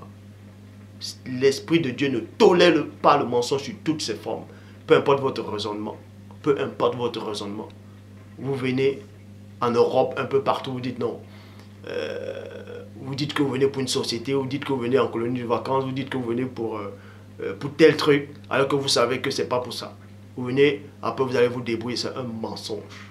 C'est un mensonge. Après, quand vous arrivez, vous bénissez Dieu. Ah, c'est Dieu qui m'a béni. Dieu a béni mon voyage. C'est Dieu qui a permis que je vienne. Dieu n'a rien permis du tout. C'est Satan qui a permis que vous entrez. Ah, pas le mensonge. Pas le mensonge. Parce que vous êtes déjà sur sa coupe. Il est là et sur sa coupe comme ça. Il a sa coupe comme ça. Vous êtes tous là-dedans. Il vous secoue comme ça. Là. Il tourne là. Dieu m'a dit. Qu'est-ce que Dieu? Dieu ne peut pas mentir. Aïe. À lever ça de votre tête. L'Esprit de Dieu, c'est l'Esprit de vérité. Je vous enverrai l'Esprit de vérité. Ça, quiconque ment est du diable. Le diable a menti dans le commencement. Il ne se tient pas dans la vérité. Quand il ment, il parle de son propre fond. Il est menteur, il est le père du mensonge. Dieu ne peut pas tolérer le mensonge. Dieu ne peut pas mentir. Dieu ne tolère pas le péché. Donc celui qui pêche est du diable. Celui qui ment est du diable. Vous insultez, vous avez les mauvaises pensées, vous murmurez. Vous êtes des remporteurs. Ah, l'autre ci, a fait cela. Toujours en train de médire des médisants, des Congos, ça. L'Esprit de Dieu n'est pas là-dedans. Je dis bien, l'Esprit du Père n'est pas là-dedans. C'est la preuve que vous n'avez pas le Saint-Esprit. Quand vous allez avoir le Saint-Esprit, vous allez vous nettoyer. Vous allez vous nettoyer. Vous allez vous nettoyer. Puis Satan, vous êtes dans sa coupe. Donc, Samuel ici, il n'avait pas l'esprit de discernement. David ici, lui aussi n'avait pas l'esprit de discernement, puisqu'il a même fait des choses horribles. On va vous expliquer, il a fait des choses horribles. Et on veut dire que David est le cœur. On écrit que David est l'homme selon le cœur de Dieu. Ah, un homme selon le cœur de Dieu, c'est Christ. C'est Christ, si vous ne savez pas. Un homme selon le cœur de Dieu, c'est l'image de Christ. C'est l'image de Christ. Ce n'est pas David. David a commis l'adultère, il a tué des gens. Il a fait des choses horribles. On vous dit que c'est un homme selon le cœur de Dieu, dont Dieu approuve ça. Mais arrêtez de délirer complètement. Bon, donc vous apprenez ici là, que Satan, en fait, j'avais discuté avec un homme là, un homme une fois, je crois, il se faisait passer pour un pasteur, je crois. Il dit non, c'est Satan qui a pris l'apparence de Dieu pour venir séduire David. Satan a pris l'apparence de l'Éternel. J'ai dit, mais j'ai dit, oh, reviens. J'ai dit, reviens sur terre. Tu crois que quelqu'un peut prendre l'apparence de Dieu, mais tu rigoles ou quoi? Mais tu délires. Quelqu'un, une créature peut prendre l'apparence de Dieu. Rien ne peut contenir le Père. Mais personne ne peut prendre son apparence. J'ai dit, mais Dieu a déjà une apparence. Mais arrêtez de délirer. C'est pour montrer que cet Éternel-là n'est pas Dieu. Je dis bien cet Éternel qui s'adresse aux patriarches, aux prophètes, qui s'adresse à ces faux pasteurs-là. Dieu m'a dit, la Bible m'a dit, la Bible dit, oh le peuple des Juifs, c'est ceux qui sont en Palestine. Oh JC est Dieu. Oh il est né en Palestine. Qu'il soit blanc ou noir, ça n'a aucune importance. C'est Satan qui vous a dupé. C'est Satan qui vous a tous dupé. Il vous a dupé. C'est pour ça qu'on dit l'ancien jardin chérubin ouin. Il a dupé David aussi. En fait, Satan a pris l'apparence il a pris l'apparence d'une entité qui se fait passer pour l'Éternel lui-même. En fait, c'est Satan qui est derrière tout ça. Et on va vous expliquer ces choses. Verset 2. Et David dit, ah voilà, je vois, oui, il a de cet ordre-là. Bon. 2 Corinthiens 11, 14. Et cela n'est pas étonnant, car Satan lui-même se transforme en ange de lumière. Cela n'est pas étonnant. Car Satan se transforme en ange de lumière. Il se transforme en l'ange de l'Éternel. Il se transforme même à cet Éternel qui apparaissait aux gens qu'on pouvait voir. Alors que Christ dit, on ne peut pas voir Dieu. Hein? On ne peut pas voir Dieu. Aucun homme n'a jamais vu Dieu. Mais les anciens prophètes dans l'ancienne alliance, soi-disant, ils ont vu Dieu. Ils ont vu Dieu. Ils ont vu Dieu. Ben voyons. C'est quel Dieu qu'ils ont vu? C'est Satan qu'ils ont vu. Et Satan a pris l'apparence. Puisque quand les anges apparaissaient, on disait que c'est l'Éternel. Puisque cette entité a pris l'apparence d'un ange de lumière. Et il a encore dupé. Il a dit, en fait, il est l'Éternel. Et d'autres qui n'ont aucune connaissance, qui se disent apôtres, ils disent la théophanie, la christophanie. Et ils utilisent des belles phrases. La théophanie! La christophanie! N'importe quoi. Satan vous a tous dupés. Voilà comment il reçut encore dupé un autre soi-disant prophète, un autre homme éclairé. Dans Josué chapitre 5 au verset 14. Il répondit, c'est-à-dire, il y avait une bataille, et Josué a vu un homme qui était debout, il avait eu une épée à la main, un truc à la main. Josué lève la tête, il voit que cet homme n'est pas bien, comme il n'est pas bien comme les autres, les ennemis des enfants d'Israël. Il dit, mais qui es-tu? Es-tu de notre camp ou tu es notre ennemi? Josué 5,14, il répondit, non, je suis le chef de l'armée de l'Éternel, j'arrive maintenant. Point. Josué tomba le visage contre terre, se prosterna et lui dit, qu'est-ce mon Seigneur? Dis à mon serviteur. Vous voyez? Tradition Abbé Filion, Josué adora. Josué a adoré cette entité-là. Or, dans Apocalypse chapitre 22, verset 8, il est dit dans la tradition Abbé Filion, c'est moi, Jean, qui ai entendu et vu ces choses. Et après les avoir entendus et les avoir vus, je me jeta aux pieds de l'ange qui me l'a montré pour l'adorer. Pour l'adorer. Tradition David Martin, pour me prosterner. Or, dans d'autres versions, il est dit, pour le rendre hommage. Vous voyez? Bon, dans le verset 9, il me dit, 2 points, garde-toi de le faire, car je suis ton compagnon de service et le compagnon de tous les prophètes et de ceux qui gardent les paroles de ce livre. Vous voyez? Adore Dieu. Cet ange-là ne s'est pas laissé adorer, ne s'est pas laissé rendre hommage, n'a pas permis qu'on se prosterne devant lui. Vous voyez? Il a dit, hey, ne fais pas ça! Parce que c'est un ange qui venait de Dieu. C'est ça la différence en fait. C'est ça la différence. C'est ça qu'on dit éprouver les esprits pour savoir qu'ils sont de Dieu. Bon, cet ange-là connaissait sa position. Il savait qu'aucune créature ne doit se prosterner devant une autre créature ou bien adorer. Vous voyez? Et cet ange a dit, ne le fais pas! Rends hommage à Dieu. Dans d'autres versions, on dit adore Dieu. Dans d'autres versions, on dit prosterne-toi devant Dieu. Il n'a pas dit prosterne-toi devant Dieu et Christ. Non, il a dit prosterne-toi devant Dieu. Oh, le même Christ dit quoi dans Apocalypse 22, verset 16? C'est moi, Christ, qui a envoyé mon ange pour vous attester ces choses. Et cet ange de Christ vient et dit, prosterne-toi devant Dieu lui-même, et non devant le Christ, et non devant une créature. Or, c'est là on vous montre que c'est un ange qui venait de Dieu. Or, tandis que dans Josué 5, 14, cette entité-là qui se faisait passer pour le chef de l'armée de l'Éternel, on a bien dit, on n'a pas dit que c'est l'Éternel, mais le chef de l'armée de l'Éternel. Or, l'ange d'Apocalypse 22, verset 9 dit, ne le fais pas, ne te prosterne pas devant moi, ne m'adore pas, ne me rends pas hommage. C'est plutôt à Dieu. Donc à l'Éternel, c'est plutôt à Dieu lui-même. Or cet ange-là, cette entité qui apparaît à Josué, il n'est même pas Dieu, il dit qu'il est le chef de l'armée de Dieu. Et on se prosterne devant lui, on le rend hommage, on l'adore et il laisse faire. Qui aime ça, si ce n'est Satan? Et à la suite, on dit quoi? Puisqu'il les a donné le conseil pour aller massacrer la guerre, non? Donc on dit que Dieu a approuvé cette guerre. Donc Satan a encore pris l'apparence d'un messager de Dieu pour venir séduire. C'est comme ça qu'il va toujours séduire. Et à chaque fois qu'il va vous séduire, c'est là que vous allez voir que vous avez des mauvaises pensées. Vous mentez facilement. Vous allez mentir facilement. Vous allez vous irriter facilement. Vous allez avoir des mauvaises pensées facilement. Vous allez avoir des pulsions sexuelles constamment quand vous voyez des femmes, vous regardez des films pornographie, vous masturbez, tout ça là. C'est parce que vous n'avez pas le Saint-Esprit. Je sais de quoi je parle. Quand vous avez le Saint-Esprit,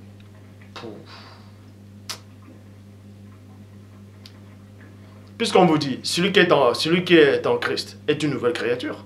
Voici les choses anciennes ont disparu. Si Christ habite en vous, vous croyez que vous allez encore vous masturber, vous allez encore regarder des films pornographiques, vous allez mentir volontairement, que ce soit pour trouver le travail, pour des fiches de paye, pour venir en France, pour aller aux États-Unis, peu importe. Ça vous viendra même plus. Puisque Christ va vous empêcher de le faire. Parce que celui qui a la semence de Dieu en lui, il ne pêche pas. Il ne pratique pas le péché. Il ne peut même pas pécher. Donc, arrêtez de délirer complètement quand vous dites que vous avez le Saint-Esprit. Être assisté par le Saint-Esprit ne veut pas dire avoir le Saint-Esprit. Est-ce que vous comprenez? Je dis bien, vous pouvez être assisté par le Saint-Esprit et ne pas avoir le Saint-Esprit. Être assisté par le Saint-Esprit, ça veut dire quoi? L'Esprit va parler par votre esprit pour faire comprendre la parole que le messager du Père entre la porte actuellement là. Que le Père vous fasse grâce. Donc le Saint-Esprit vous fait comprendre ça par votre esprit. Pour vous nettoyer en fait. À chaque fois quand vous allez faire quelque chose de mal, il va vous mettre l'idée dans votre esprit. Parce que la sagesse vient de l'esprit. Il va vous mettre l'idée dans votre esprit que ce que vous faites là n'est pas bien. Donc il vous nettoie, il vous enlève de la fausse doctrine, tout ça là. Et dès que vous commencez déjà à être propre, c'est là maintenant où il vient s'installer en vous.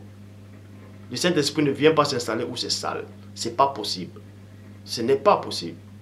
Pour que les apôtres puissent recevoir le Saint-Esprit dans Jean 20, 22, il a fallu qu'ils se nettoient d'abord. Christ les a nettoyés d'abord par la parole. À un moment, Christ dit, vous êtes purs à cause de cette parole. Mais quand Christ a dit, vous êtes purs à cause de cette parole, vous croyez qu'ils avaient déjà reçu le Saint-Esprit? Non. Mais Christ les nettoyait. Il est nettoyé par la parole. Il est nettoyé avant que le Saint-Esprit vienne s'établir en eux. Tant que vous avez encore les mauvais comportements, tant que vous avez des mauvaises pensées, tant que vous mentez aujourd'hui, vous repentez, demain vous mentez encore, 3 mois vous repentez, vous masturbez, regardez des films pornographiques, tout ça, vous faites ce qui est mal, vous n'avez pas le Saint-Esprit. Je le dis, je répète, je pèse mes mots, que ça vous choque ou pas, c'est votre problème, vous n'avez pas le Saint-Esprit. Je le dis encore. Tant que vous êtes encore dans la fausse doctrine, vous n'avez pas le Saint-Esprit. Mais vous pouvez être assisté par le Saint-Esprit. Ça ne veut pas dire avoir le Saint-Esprit. Les prophètes, la plupart des prophètes étaient assistés par le Saint-Esprit. Mais ils n'avaient pas la plénitude du Saint-Esprit qui habitait en eux. C'est pour ça que vous voyez les œuvres. Comme ils tuaient, ils massacraient, ils faisaient des choses abominables. Vous savez pourquoi Christ n'a jamais péché? Parce que la plénitude du Saint-Esprit est en lui. Et le Saint-Esprit l'empêchait de pécher. Il ne pouvait même pas pécher lui-même. Montrez-moi un seul verset où il dit que Jean-Baptiste a commis le péché. Jean-Baptiste n'a pas péché. Hein? Jean-Baptiste n'a pas péché. Peut-être, vous pouvez me prendre le verset où on dit Jean-Baptiste était en prison. Après, il s'est découragé. L'autre Jean-Baptiste s'est découragé. Il a envoyé quelqu'un en disant, est-ce que c'est toi le Christ qui devait venir? Donc, il a perdu la foi un moment? Non. Puisque le Christ aussi a réagi à peu près pareil quand il était en Gethsémani. Il a dit quoi? Père, éloigne-moi de cette coupe. Toutefois que ce ne soit pas ma volonté, mais que ta volonté soit faite. Mais lui aussi, à un moment, il avait dit, c'était quoi qui ressentait? Mais nulle part Christ a péché, nulle part Jean-Baptiste a péché. Quand vous êtes baptisé, écoutez attentivement, je vais vous expliquer la révélation. Christ dit, parmi tous ceux qui sont nés de femmes, il n'y en a pas paru plus grand que Jean-Baptiste. Or, on vous dit dans Deutéronome qu'il n'y en a plus paru en Israël de prophètes semblables à Moïse, que Dieu a connu face à face. Personne ne peut lui être comparé. Or, Christ dit quoi? Que parmi tous ceux qui sont nés de femmes, il n'y en a pas paru plus grand que Jean-Baptiste. Donc Jean-Baptiste est plus grand, plus puissant que tous les prophètes réunis. Je le dis bien, plus puissant. Pourquoi? Parce que quand il était bébé dans le ventre, il a reçu la puissance, le baptême du Saint-Esprit. Il a reçu le baptême du Saint-Esprit. Parce que quand Élisabeth a parlé avec Marie, boum, son ventre a bougé directement. Ça veut dire que Jean-Baptiste a été baptisé dans le ventre, par l'Esprit. C'est pour ça que Jean-Baptiste était plus grand que tous les hommes réunis. Mais il n'était pas plus grand que Adam avant la chute. Parce que Adam, avant la chute, était pur, parfait selon le plan de Dieu. C'est pour ça qu'on a précisé parmi tous ceux qui sont nés de femmes.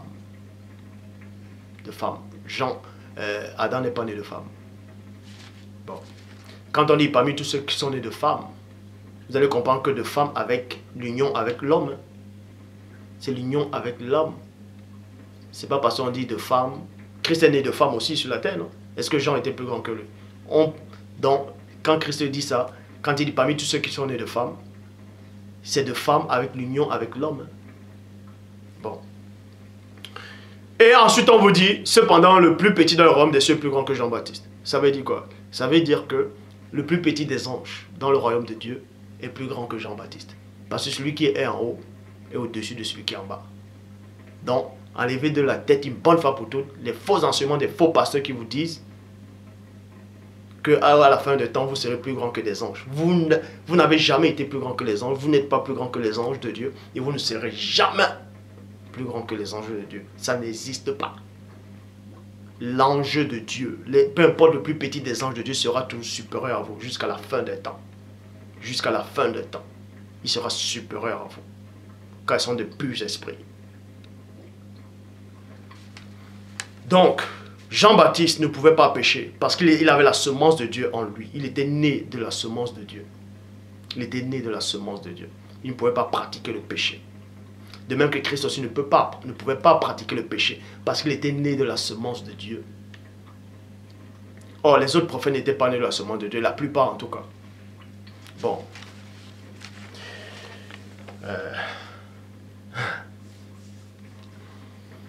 Il y a plusieurs catégories, ça j'ai déjà expliqué. Vous pouvez naître miraculeusement et vous avez le libre arbitre. Et choisir votre propre libre arbitre et sortir du plan de Dieu. Comme Samson. Il est né miraculeusement. Mais à un moment, l'ancien juge du chérubin a reçu à le duper. Parce que Samson, à un moment, il a eu son libre arbitre. Il a voulu s'appuyer sur son libre arbitre. Et le Saint-Esprit ne vous empêche pas. Il ne vous empêche pas. Il ne vous empêche pas. C'est pour ça qu'on dit que ceux qui écoutent ne résistez pas au Saint-Esprit, la voix du Saint-Esprit. Samson a résisté, et moi le Saint-Esprit l'a laissé. Et c'est là où il s'est livré à Dalila. Et quand il s'est réveillé, il croyait que le Saint-Esprit était toujours en lui. C'est ce qu'on appelle des sensations. Mais à la fin, il s'est repenti.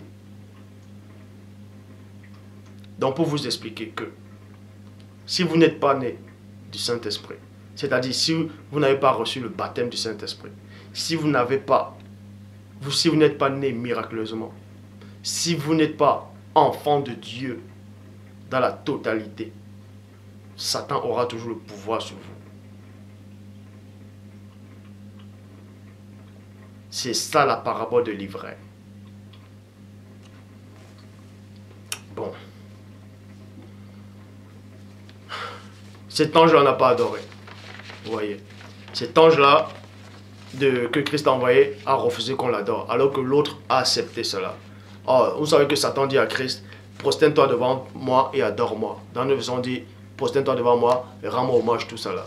Christ dit, retire-toi Satan, qu'il est écrit, tu adoreras seul le Seigneur ton Dieu. Dans une version, on dit, tu rendras seul hommage à Dieu, tu te prosterneras seul devant le Seigneur ton Dieu. Vous voyez? Donc cet ange-là, cette entité qui est apparue à Josué, ça ne pouvait pas venir de Dieu. Je le dis encore. Jérémie 23, verset 11. Prophètes et sacrificateurs sont corrompus. Même dans ma maison, j'ai trouvé les méchancetés, dit l'Éternel. Vous voyez? Prophètes et sacrificateurs sont corrompus. Même dans ma maison. Donc tous ceux qui se disent pasteurs, apôtres, révérends, bishop, maréchal, pasteur des pasteurs, peu importe vos titres, prophétesse, peu importe vos titres que vous faites là, vous êtes tous corrompus. Je le dis, aucun de vous n'a le Saint-Esprit. Je le répète et je pèse mes mots. Aucun de tous ceux qui se disent pasteurs, révérends, hommes de Dieu, n'a le Saint-Esprit. N'a le Saint-Esprit. Car si vous avez le Saint-Esprit, il va vous faire sortir directement sur ce nom de JC là. Il va vous révéler la vérité. Vous connaîtrez la vérité vous affranchira. Tant que vous prononcez encore le nom de JC là, que vous acceptez toujours ça, le Saint-Esprit de Dieu n'est pas avec vous. C'est aussi simple que ça.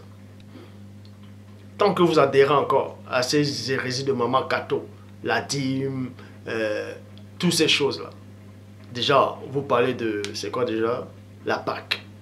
Donc tu dis, faites encore la Pâque. La Pâque, c'est un mensonge. Puisque l'origine de la Pâque, pas dans d'autres religions, mais l'origine de la Pâque biblique, je dis bien dans la Bible, c'est pour commémorer la sortie des enfants d'Israël hors de l'Égypte, de l'esclavage. Or, j'ai démontré déjà par l'Esprit du Père que les 400 ans d'esclavage n'ont jamais eu lieu en Égypte. Ça ne tient pas la route. Donc, cette Pâque-là, elle est fausse. Tant que vous faites encore vos fêtes là, bizarres, la Pâque, la fête des Pentecôtes, tout ça là, vous n'avez pas le Saint-Esprit. Vous n'avez pas le Saint-Esprit. Cette vidéo, si peut vous choquer ou pas, je ne fais que dire ce que le Père m'a demandé de dire. Donc je répète encore, tous ceux qui se disent pasteurs dans les églises là, n'ont pas le Saint-Esprit. Je m'adresse à vous. Vous qui dites que vous êtes des hommes de Dieu, Dieu ne vous connaît pas. Dieu ne vous connaît pas, car je sais qui est qui. Vous n'avez pas le Saint-Esprit. Tous ceux qui viennent prêcher sur Internet, là, tous ceux qui viennent crier dans les métros, là, oh, JC vous a sauvé, venez à JC, vous n'avez pas le Saint-Esprit. Ce sont des sensations que vous ressentez. En fait, c'est Satan qui vous attrape. Vous êtes des marionnettes. Il vous fait comme ça, là. Pop, pop. JC, il vous tourne comme ça, là. Et vous ressentez des sensations que vous êtes dans la vérité. Ceux qui sont en Inde, eux aussi ont des sensations. Pour eux, c'est même les plus grands croyants du monde. Je dis bien les plus grands croyants du monde. Les plus grands croyants à fond, ce sont ceux qui sont en Inde. Et ne vous y trompez pas. Je connais les Indiens. Je connais. Je connais des hindous. Je connais des hindous. Je connais des hindous. Il y a un que je connais. Un jour, il allait en Inde. Dans son pays, il est revenu. Il allait en vacances, il allait se marier en Inde. Il est revenu, il m'a ramené un cadeau. Il m'a ramené un cadeau. Voilà, il m'a ramené un cadeau. C'était dans un paquet. Déjà, il vient avec le paquet. Je me sentais pas bien. Je n'avais pas encore vu ce qui était dedans. Mais je me sens... L'esprit me dit... À moi, l'esprit me disait... Je me sentais pas bien. Je disais, mais c'est quoi? Il y a quoi? Quelque chose me dérangeait. J'étais pas tranquille. Il m'a amené le paquet, c'était amicalement, il m'a ramené le paquet. Mais j'étais pas bien. Il dit, vas-y, c'est le cadeau, tout. J'ai dit, pourquoi? Il dit, non, vas-y, je te donne. Bon, je prends le paquet. En même temps, mon cœur battait. Parce que l'esprit me disait, il y a quelque chose qui ne va pas. Je prends le paquet. C'était bien emballé. Hein. J'ouvre, pack. J'ouvre. En plus, le paquet était lourd. Ça pesait, hein, le paquet, c'était lourd. J'ouvre. J'ai déchiré le paquet, tout ça. Je retire le truc. Mon cœur a fait pap, pap, pap, pap, pap. Mon cœur a commencé à battre. En fait, c'était une statuette. C'était comme de l'or. Et c'était lourd. C'était une statuette. C'était une idole, en fait. De Shiva. Les dieux, là. Avec 6 bras, là. Elle était là, comme ça, avec plusieurs bras, là. J'ai regardé ça. Je suis en train d'aller. C'est comme si... c'est comme si j'allais... Je voyais une abomination devant moi. Et lui, il était là, il me regardait, il souriait, il dit, alors t'aimes? Et j'étais là, mon cœur s'est mis à battre. En fait, c'est une idole que je voyais. Je voyais une abomination devant moi que j'avais portée. C'est-à-dire que je voyais devant moi comme ça. J'ai dit, waouh. J'ai dit, mais c'est quoi ça?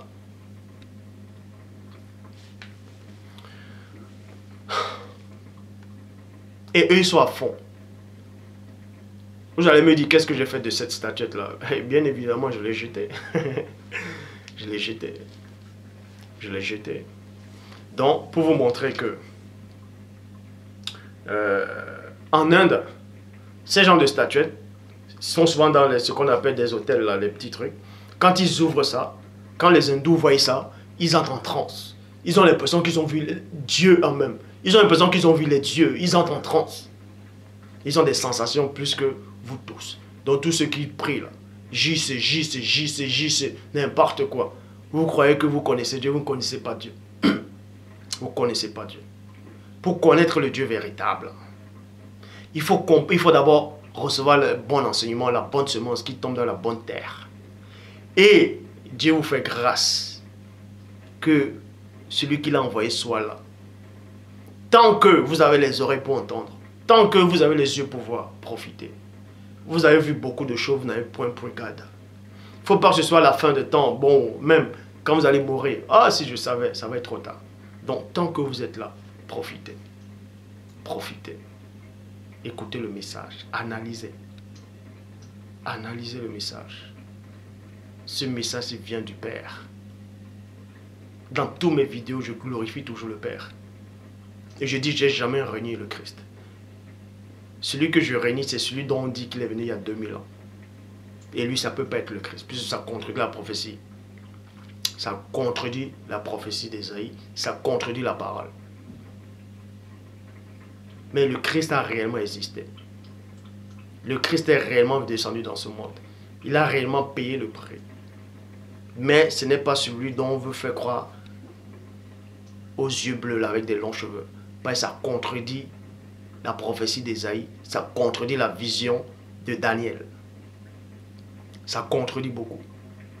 C'est Christ-là, Borgia, César Borgia, c'est Satan qui vous l'a envoyé pour vous duper. C'est le faux prophète.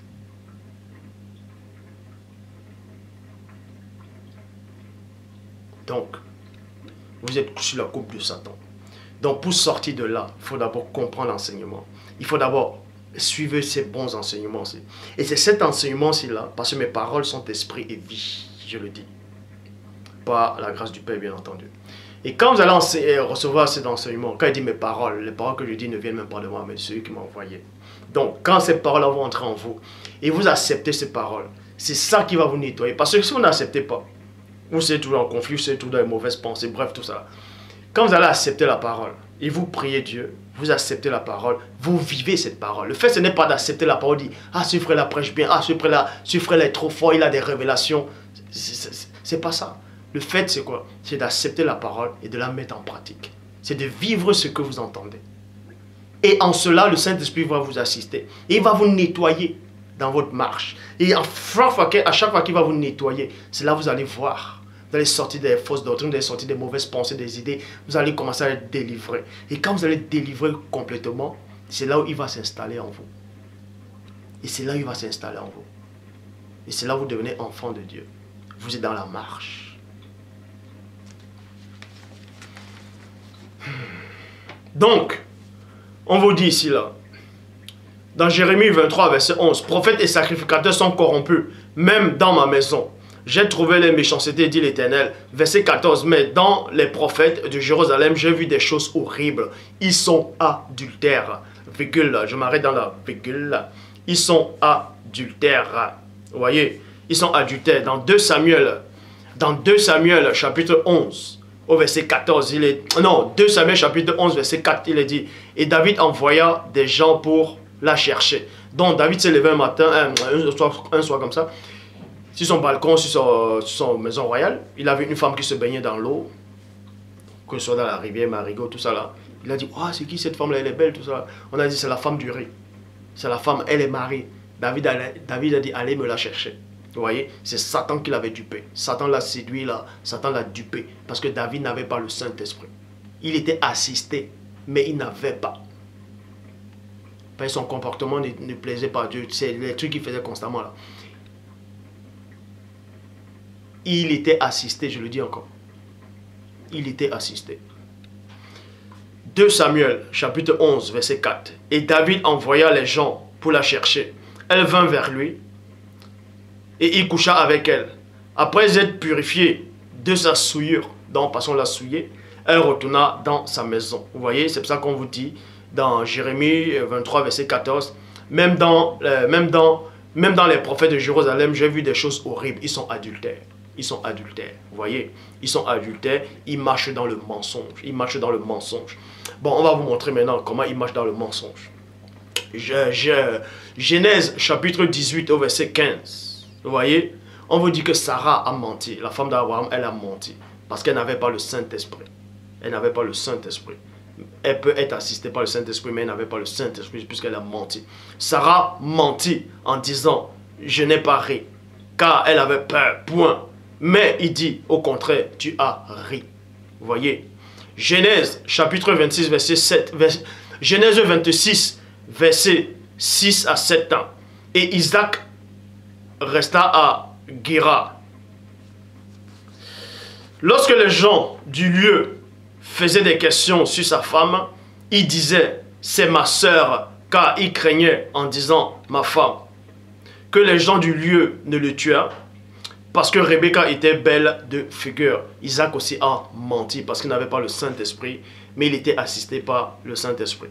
Je répète encore, être assisté par le Saint-Esprit ne veut pas dire avoir le Saint-Esprit. Quand tu es assisté par le Saint-Esprit, excusez-moi,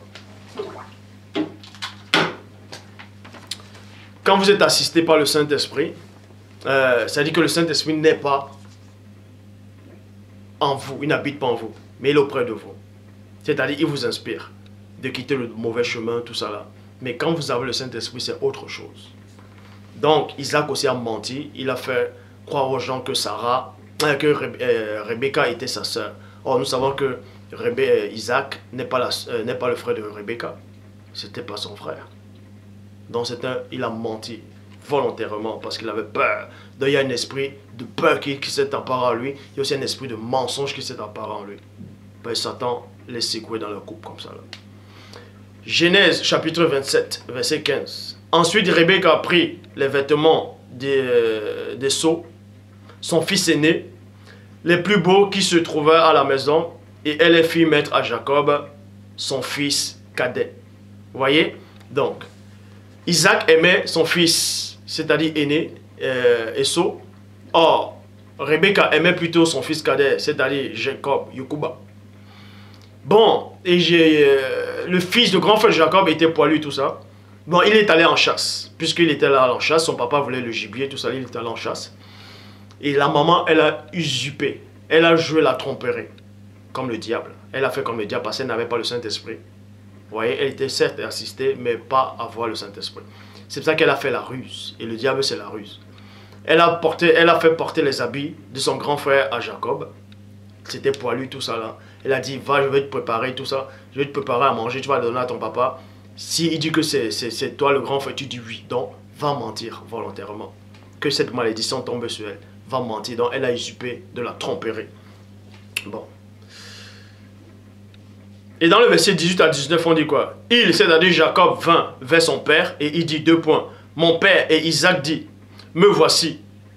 Qui es-tu, mon fils? Isaac lui-même était devenu aveugle. Vous voyez? Il était devenu aveugle. Il était devenu aveugle.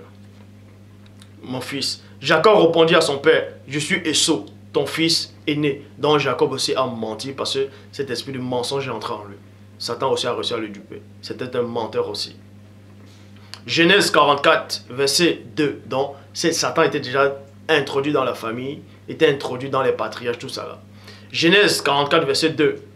Tu mettras aussi ma coupe. Donc on vous apprend que, parce qu'il y a plein de gens qui n'ont aucune notion, qui se disent docteurs. Ils essaient de comparer Christ avec Joseph, celui qu'on a vendu en Égypte. Donc on dit que Joseph c'était une image, c'était une représentation de Christ.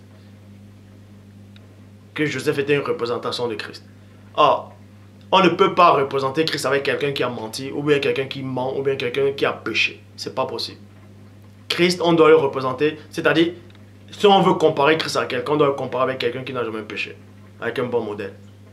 Et Joseph ici n'était pas un bon modèle pour le Christ. Je vais vous le démontrer. Joseph, il est là en Égypte. Bon, il est devenu, on va dire, le bras droit de Pharaon. Et sa famille, il y avait la famine dans le pays, ils sont venus en Égypte. Joseph les a reconnus, il a fait semblant de ne pas les connaître. Bon, là, on va d'abord laisser ça, on ne veut pas parler de ça. Bon, il a pris du blé, tout ça là, les grains, tout ça là, il a mis dans le sac de ses frères. Il les a redonné l'argent. Vous voyez, il a fait ça plusieurs fois. Mais la dernière fois, il les a redonné l'argent. Quand Benjamin était là, il a pris sa coupe. C'est pour ça qu'il est dit ici là. Genèse 44, verset 2. Tu mettras aussi ma coupe, virgule, la coupe d'argent à l'entrée du sac du plus jeune, c'est-à-dire Benjamin, avec l'argent de son blé. L'intendant fit ce que Joseph lui avait ordonné. Point. Verset 4 à 5. Ils étaient sortis de la ville Et il était guère éloigné. Lorsque Joseph dit à son intendant, deux points, lève-toi, poursuis ces gens, et quand tu les auras atteints, tu les diras. Vous voyez? Tu les diras, pourquoi avez-vous rendu le mal pour le bien? Donc Joseph, en fait, il a joué la ruse, la tromperie. Joseph a joué la ruse, la tromperie, parce qu'il n'avait pas le Saint-Esprit de Dieu. Certes, il était assisté par l'Esprit, mais il n'avait pas le Saint-Esprit. C'est pour ça, il dit à son intendant, prends ma coupe d'or, vous voyez, ma coupe d'argent, tu mets ça dans le sac du petit, c'est-à-dire du plus petit frère, et tu remets l'argent dedans, laisse-les partir. Et ensuite, quand ils étaient en train de partir, il appelle encore son intendant, il a dit, va les dire pourquoi vous avez mal agi, en gros, pourquoi vous avez volé. Donc, Joseph les a accusés d'un acte qu'eux n'ont pas commis. Parce que c'est Joseph qui a monté le coup, donc c'est un mensonge. Il les a accusés. Il les a accusés de voleurs. Donc il a porté de faux témoignages. Joseph a porté un faux témoignage. Et vous osez le comparer à Christ. Mais vous êtes en train de délirer complètement. Joseph a usé d'un faux témoignage. C'est ça qu'on dit dans le 4 à 5. On dit, ils n'étaient pas sortis de la ville. Et il en était guère éloigné. Lorsque Joseph dit à son intendant, lève-toi, poursuis ces gens, et quand tu les auras atteints, tu les diras. Donc en gros, tu les fais porter un faux témoignage. Pourquoi avez-vous rendu le mal pour le bien? N'avez-vous pas la coupe dans laquelle boit mon Seigneur, et dont il se sert pour deviner? Vous avez fait... Non, vous avez mal fait d'agir ainsi. Donc vous avez mal fait de voler la coupe de mon Seigneur. Or, ils n'ont jamais volé. C'est Joseph qui a usé de ce piège-là. Il a dit, va, mais. Et maintenant, accuse-les qu'ils ont volé. Vous voyez, Joseph aussi a menti. Il les a accusés. C'était le diable qui l'a inspiré. Je le dis encore. Satan va passer par les petits détails que vous ne vous rendez même pas compte pour vous avoir. Et vous osez dire que ça vient de Dieu. Genèse 22, verset 5. Abraham, déjà l'entité qui apparaît à Abraham dans Genèse 22, verset 1 à 2, ça ne pouvait pas être Dieu, parce que Dieu ne peut pas donner l'idée à quelqu'un d'aller égorger son fils. Bref, on vous montre aussi que Abraham lui-même a menti. Genèse 22, verset 5. Et Abraham dit à ses serviteurs, restez ici avec l'âne. Moi et le jeune homme, nous irons jusque-là pour adorer. Et nous reviendrons après vous. Donc, même si plus tard ils sont revenus, Abraham, lui, en partant, lui savait qu'il allait pour égorger son fils. Pour lui, il ne partait pas pour adorer, il partait pour égorger son fils. Or, il dit à ses serviteurs, restez là, je vais adorer avec mon fils. Vous voyez, il fait croire à ses serviteurs que lui et son fils là, ils vont pour adorer. Alors que lui sait que lui va égorger son fils. Donc ça, c'est un mensonge. C'est un mensonge. Et Satan était là.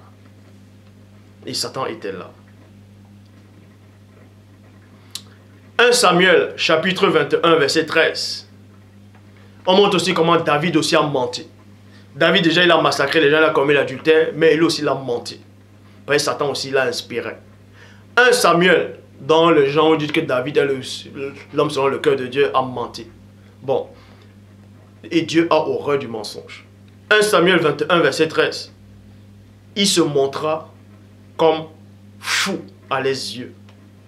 Et il fit devant eux des extravagances. Il faisait des marques sur des bâtons des portes. Et il les laissait couler, et il se laissait couler la salive sur la barbe. Donc il faisait, parce qu'il avait peur qu'on le tue en fait. Parce qu'on lui donnait toujours la gloire, on disait ouais il a détruit Goliath, tout ça là, bref il est fort, les Philistins. Bon. Il avait peur. Et il a menti. C'est-à-dire il s'est fait passer pour un fou. Il a commencé à faire comme s'il était fou. Il grattait, ouais, il est en train de baver là. Donc c'est la duperie, c'est la tromperie. Il mentait les gens par ses gestes. Donc il a menti. Mais Satan était là. Il n'avait pas le Saint-Esprit, je le dis. Tu peux t'assister par le Saint-Esprit, ne pas avoir le Saint-Esprit. C'est pour ça qu'il est dit dans 1 Jean 5, 19. Le monde entier est sur la puissance du malin. Le monde entier est sur la puissance du malin. Dans Ephésiens 6, 12, il est dit, dans David Martin, car nous n'avons point à combattre contre le sang et la chair, mais contre les principautés, contre les puissances, contre les seigneurs du monde, gouverneurs des ténèbres de ce siècle, contre la malice spirituelle qui sont dans les lieux célestes. Vous voyez. Bon, dans Luc 4, verset 6, il est dit quoi? Et le diable lui dit, c'est-à-dire pendant l'épreuve du Christ, hein, et le diable lui dit, 2 points, je te donnerai toute cette puissance et les gloires, et la gloire de ces royaumes, car elle m'a été donnée, et je le donne à qui je veux. Donc Satan dit ici là à Christ, hein, que le monde entier est à lui. C'est pour ça qu'on veut dire que le monde entier est sous la puissance du malin. On veut dire que le monde entier lui appartient. Tout ce qui est dans le monde lui appartient, car on lui a donné cela. On lui a donné. Mais qui lui a donné ça? C'est la question que je vais vous poser. Qui lui a donné ce pouvoir? Qui lui a donné le monde entier? Christ n'a jamais dit c'est faux ce que tu dis. Hein? Donc, dans 1 Jean 3, verset 9, quiconque est né de Dieu ne pratique pas le péché, parce que la semence de Dieu demeure en lui. La semence de Dieu, on n'a pas dit la semence de Dieu, l'assiste, mais la semence de Dieu demeure. Demeurer, c'est habiter en lui. Et il ne peut pécher parce qu'il est né de Dieu.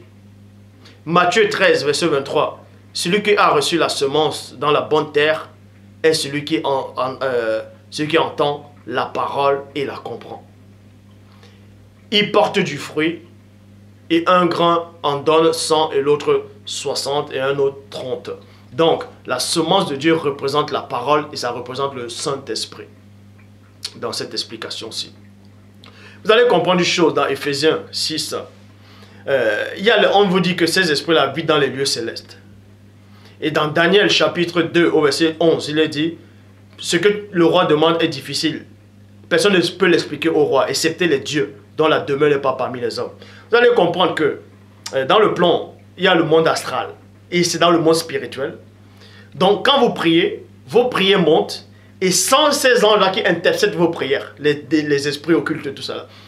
Parce que quand vous voyez dans Daniel chapitre 10, vous voyez que quand l'ange est descendu, il y a l'ange protecteur de l'Empire perse à résister à cet ange-là. Parce que cet ange protecteur de l'Empire perse habite où? Il habite forcément dans un endroit spirituel.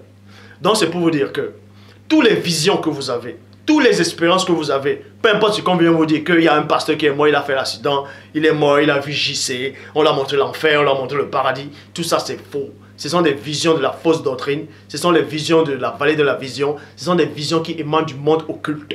Parce qu'il y a une voûte étoilée. C'est une voûte, elle est comme ça là. Ça c'est un plan comme ça là. Boum. Exactement comme les dieux de l'Olympe. Vous voyez, le mont Olympe. On vous dit qu'il y a Zeus, il y a Athéna, il y a Poséidon, Hadès, bref, ils sont tous là. Vous voyez? Et quand les prières viennent, boum, boum, boum, il y a des titans, tout ça, il y a d'autres divinités, bref. C'est pour vous dire que, on vous dit que, je connais un homme en Christ qui est monté qui est allé dans le paradis jusqu'au 3e ciel, jusqu'au 3e ciel. Vous voyez? Jusqu'au 3e ciel. Oh, le 2e ciel, c'est quoi? Ne pensez pas que le 2e ciel, c'est l'univers, hein, où il y a les étoiles. Hein.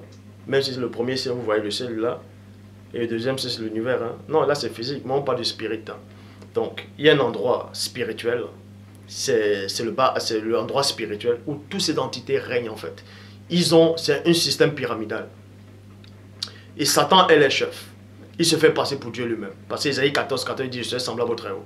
Il se fait passer pour Dieu et ses anges déchus se font passer, il y a d'autres qui se font passer pour l'ange de l'Éternel, donc pour son ange à lui, l'ange de l'Éternel, l'ange de ceci, l'ange de cela, bref, chacun a des noms. Chacun a un pouvoir, chacun a un royaume, ainsi. C'est pour ça qu'on dit l'ange de l'Empire perse, l'ange de France, l'ange des États-Unis. En fait, des États-Unis aussi, il y a une grande porte d'entrée là-bas. Ça, je ne vais pas trop en parler de ça. Bref. Donc,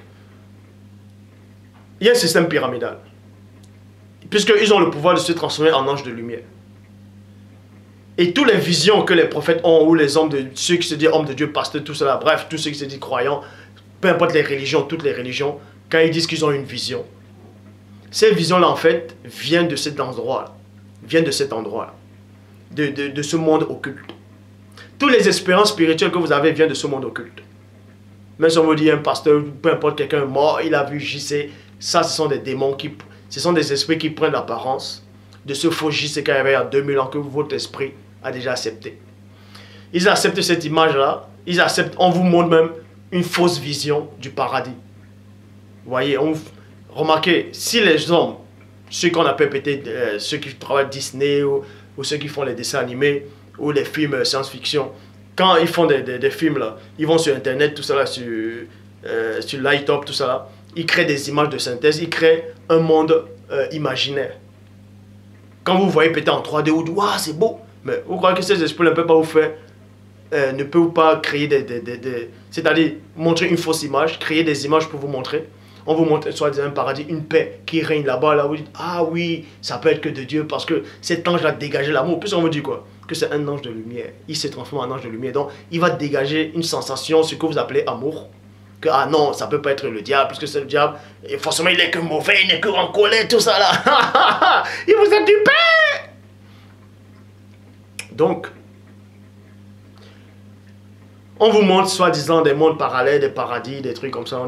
On vous montre quelqu'un qui est arrivé, il était habillé en blanc, on va dire qu'il était beau, il dégageait une lumière qui était inaccessible. Vous tombez, vous ressentez l'amour, vous sentez la joie, que la paix, tout ça n'existait plus. Puisque cet ange, ce démon, ce chérubin, jadis, s'est transformé en ange de lumière, il s'est transformé. Quand tu te transformes en quelque chose, ça dit, tu prends l'identité de la chose, tu prends la sensation de la chose, tu prends tout ce qui dégage de la chose. Donc il dégage cela, il est le maître dans la duperie, dans l'art. Et cet ange-là, soi-disant, vous apparaît. Vous dites, ah, vous ressentez la paix, vous ressentez une lumière, ça vous fait du bien. Mais, il vous dit quand même qu'il est JC. Alors qu'on sait que JC, ce n'est pas le vrai. Ce n'est pas un vrai nom déjà. Il vous laisse toujours dans la fausse doctrine. Vous restez toujours, vous dites toujours que Dieu, Christ est Dieu le Père lui-même. Donc, cet ange vous a toujours du paix. C'est pour vous dire que le ciel peut être là comme ça, là. Dans votre dimension, il est là. Satan, il est là. Écoutez, il est là. Ses lieutenants sont là. Ses généraux sont là. C'est un système pyramidal. Et il dit quoi? Que le monde est à lui. On lui a donné ça. Et quand vous lisez même l'Apocalypse, l'enjeu du Christ dit quoi? Il dit, je sais que là où tu habites est le royaume de Satan. C'est là où Satan habite aussi. Alors, il dit c'est son royaume. Donc, l'esprit il est là, Satan il est là, ses généraux sont là, vous voyez? C'est un système pyramidal dans le monde occulte, dans le plan spirituel, dans toutes les facettes. C'est pour ça que dans tout le gouvernement, ils sont tous infiltrés là-dedans. Il y a des démons, des néphilim qui sont infiltrés partout.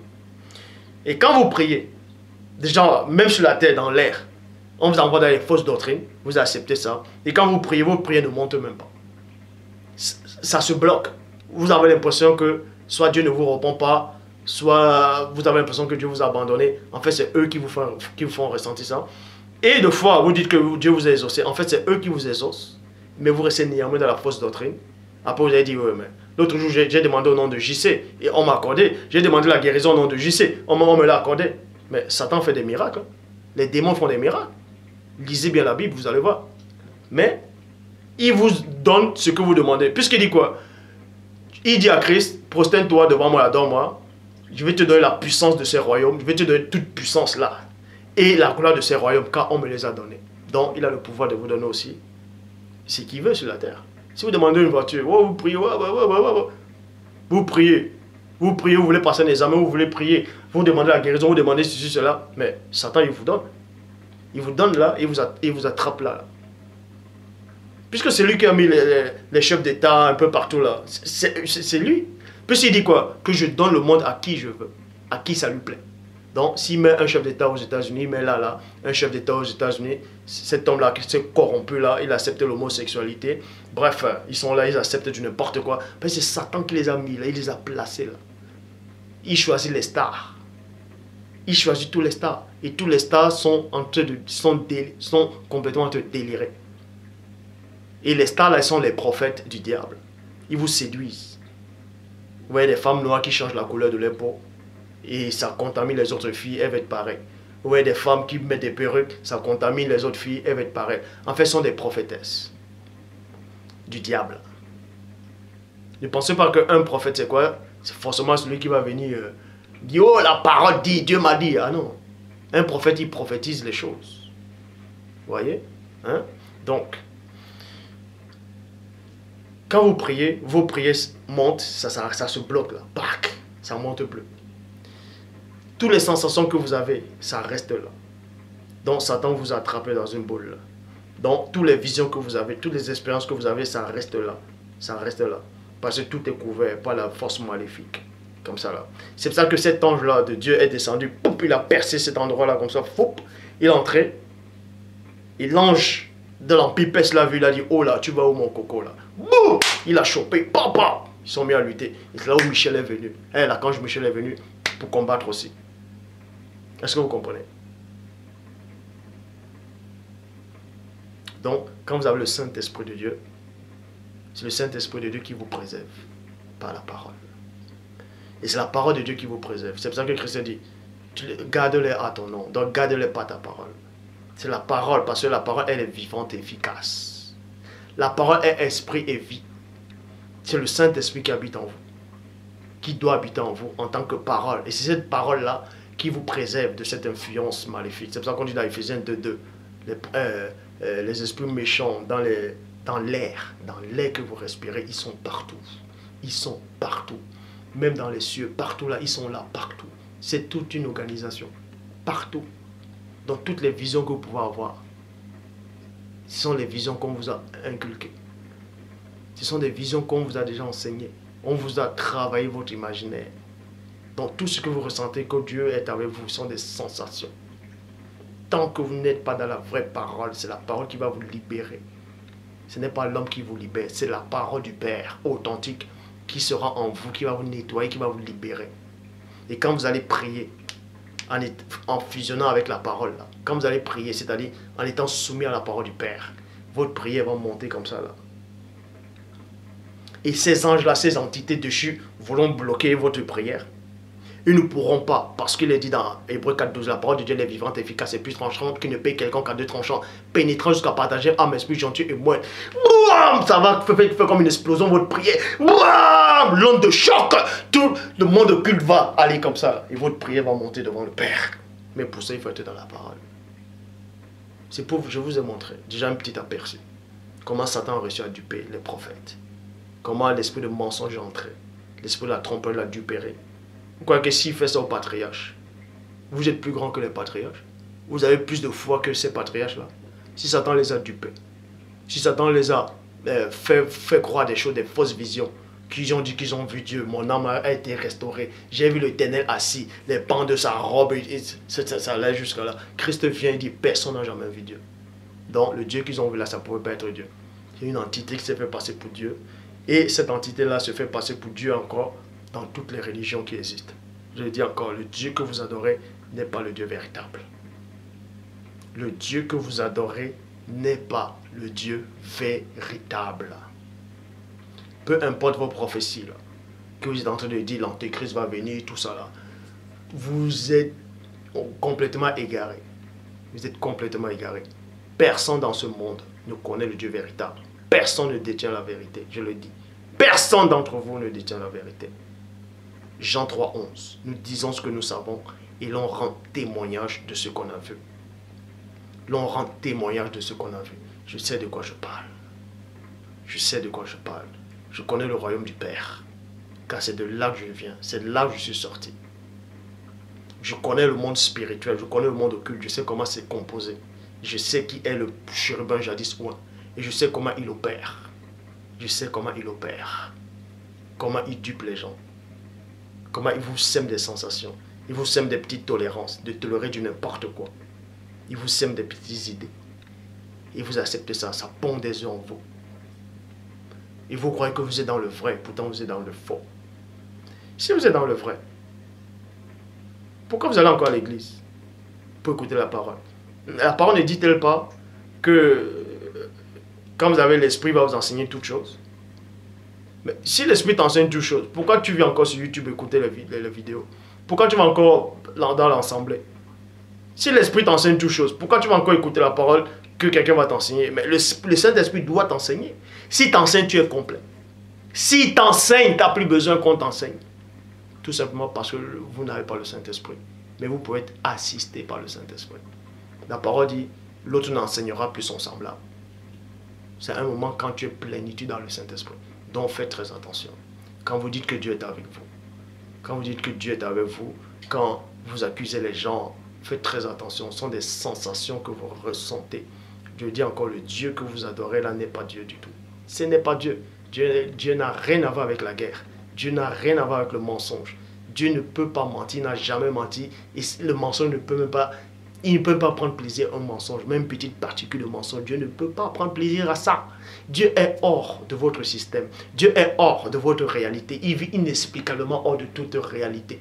Dieu est hors de tout ce qui existe, de tout ce que vous pouvez concevoir.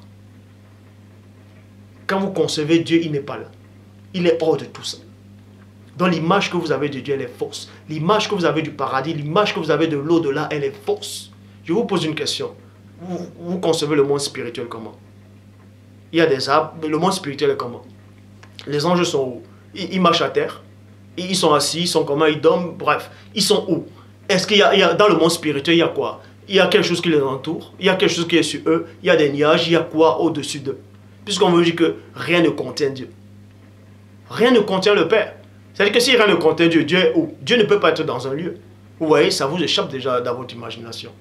Si rien ne peut le contenir, c'est-à-dire que rien n'est au-dessus de Dieu. Et les anges sont près de Dieu. Donc, toute l'image que vous avez déjà du paradis, l'image que vous avez du monde spirituel, là, elle est erronée, elle est fausse. C'est l'image, ces images-là vous viennent du monde occulte. Point barre. Point barre. Point barre. Christ dit à Nicodème, quand je vous parle des choses terrestres, vous ne comprenez pas. Quand je vous parle des choses spirituelles, des choses célestes, mais vous allez croire comment? Vous allez croire comment?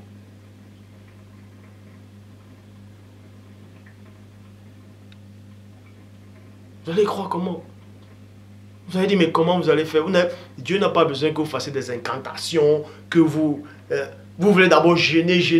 Mais vous allez jeûner pendant 1000 ans, ça ne servira à rien. Tant que vous n'avez pas accepté la vérité, tant que vous ne vivez pas selon cette parole-là, selon cette vérité-là, vous allez jeûner, vous allez donner votre argent, vous allez payer vos soi-disant dîmes.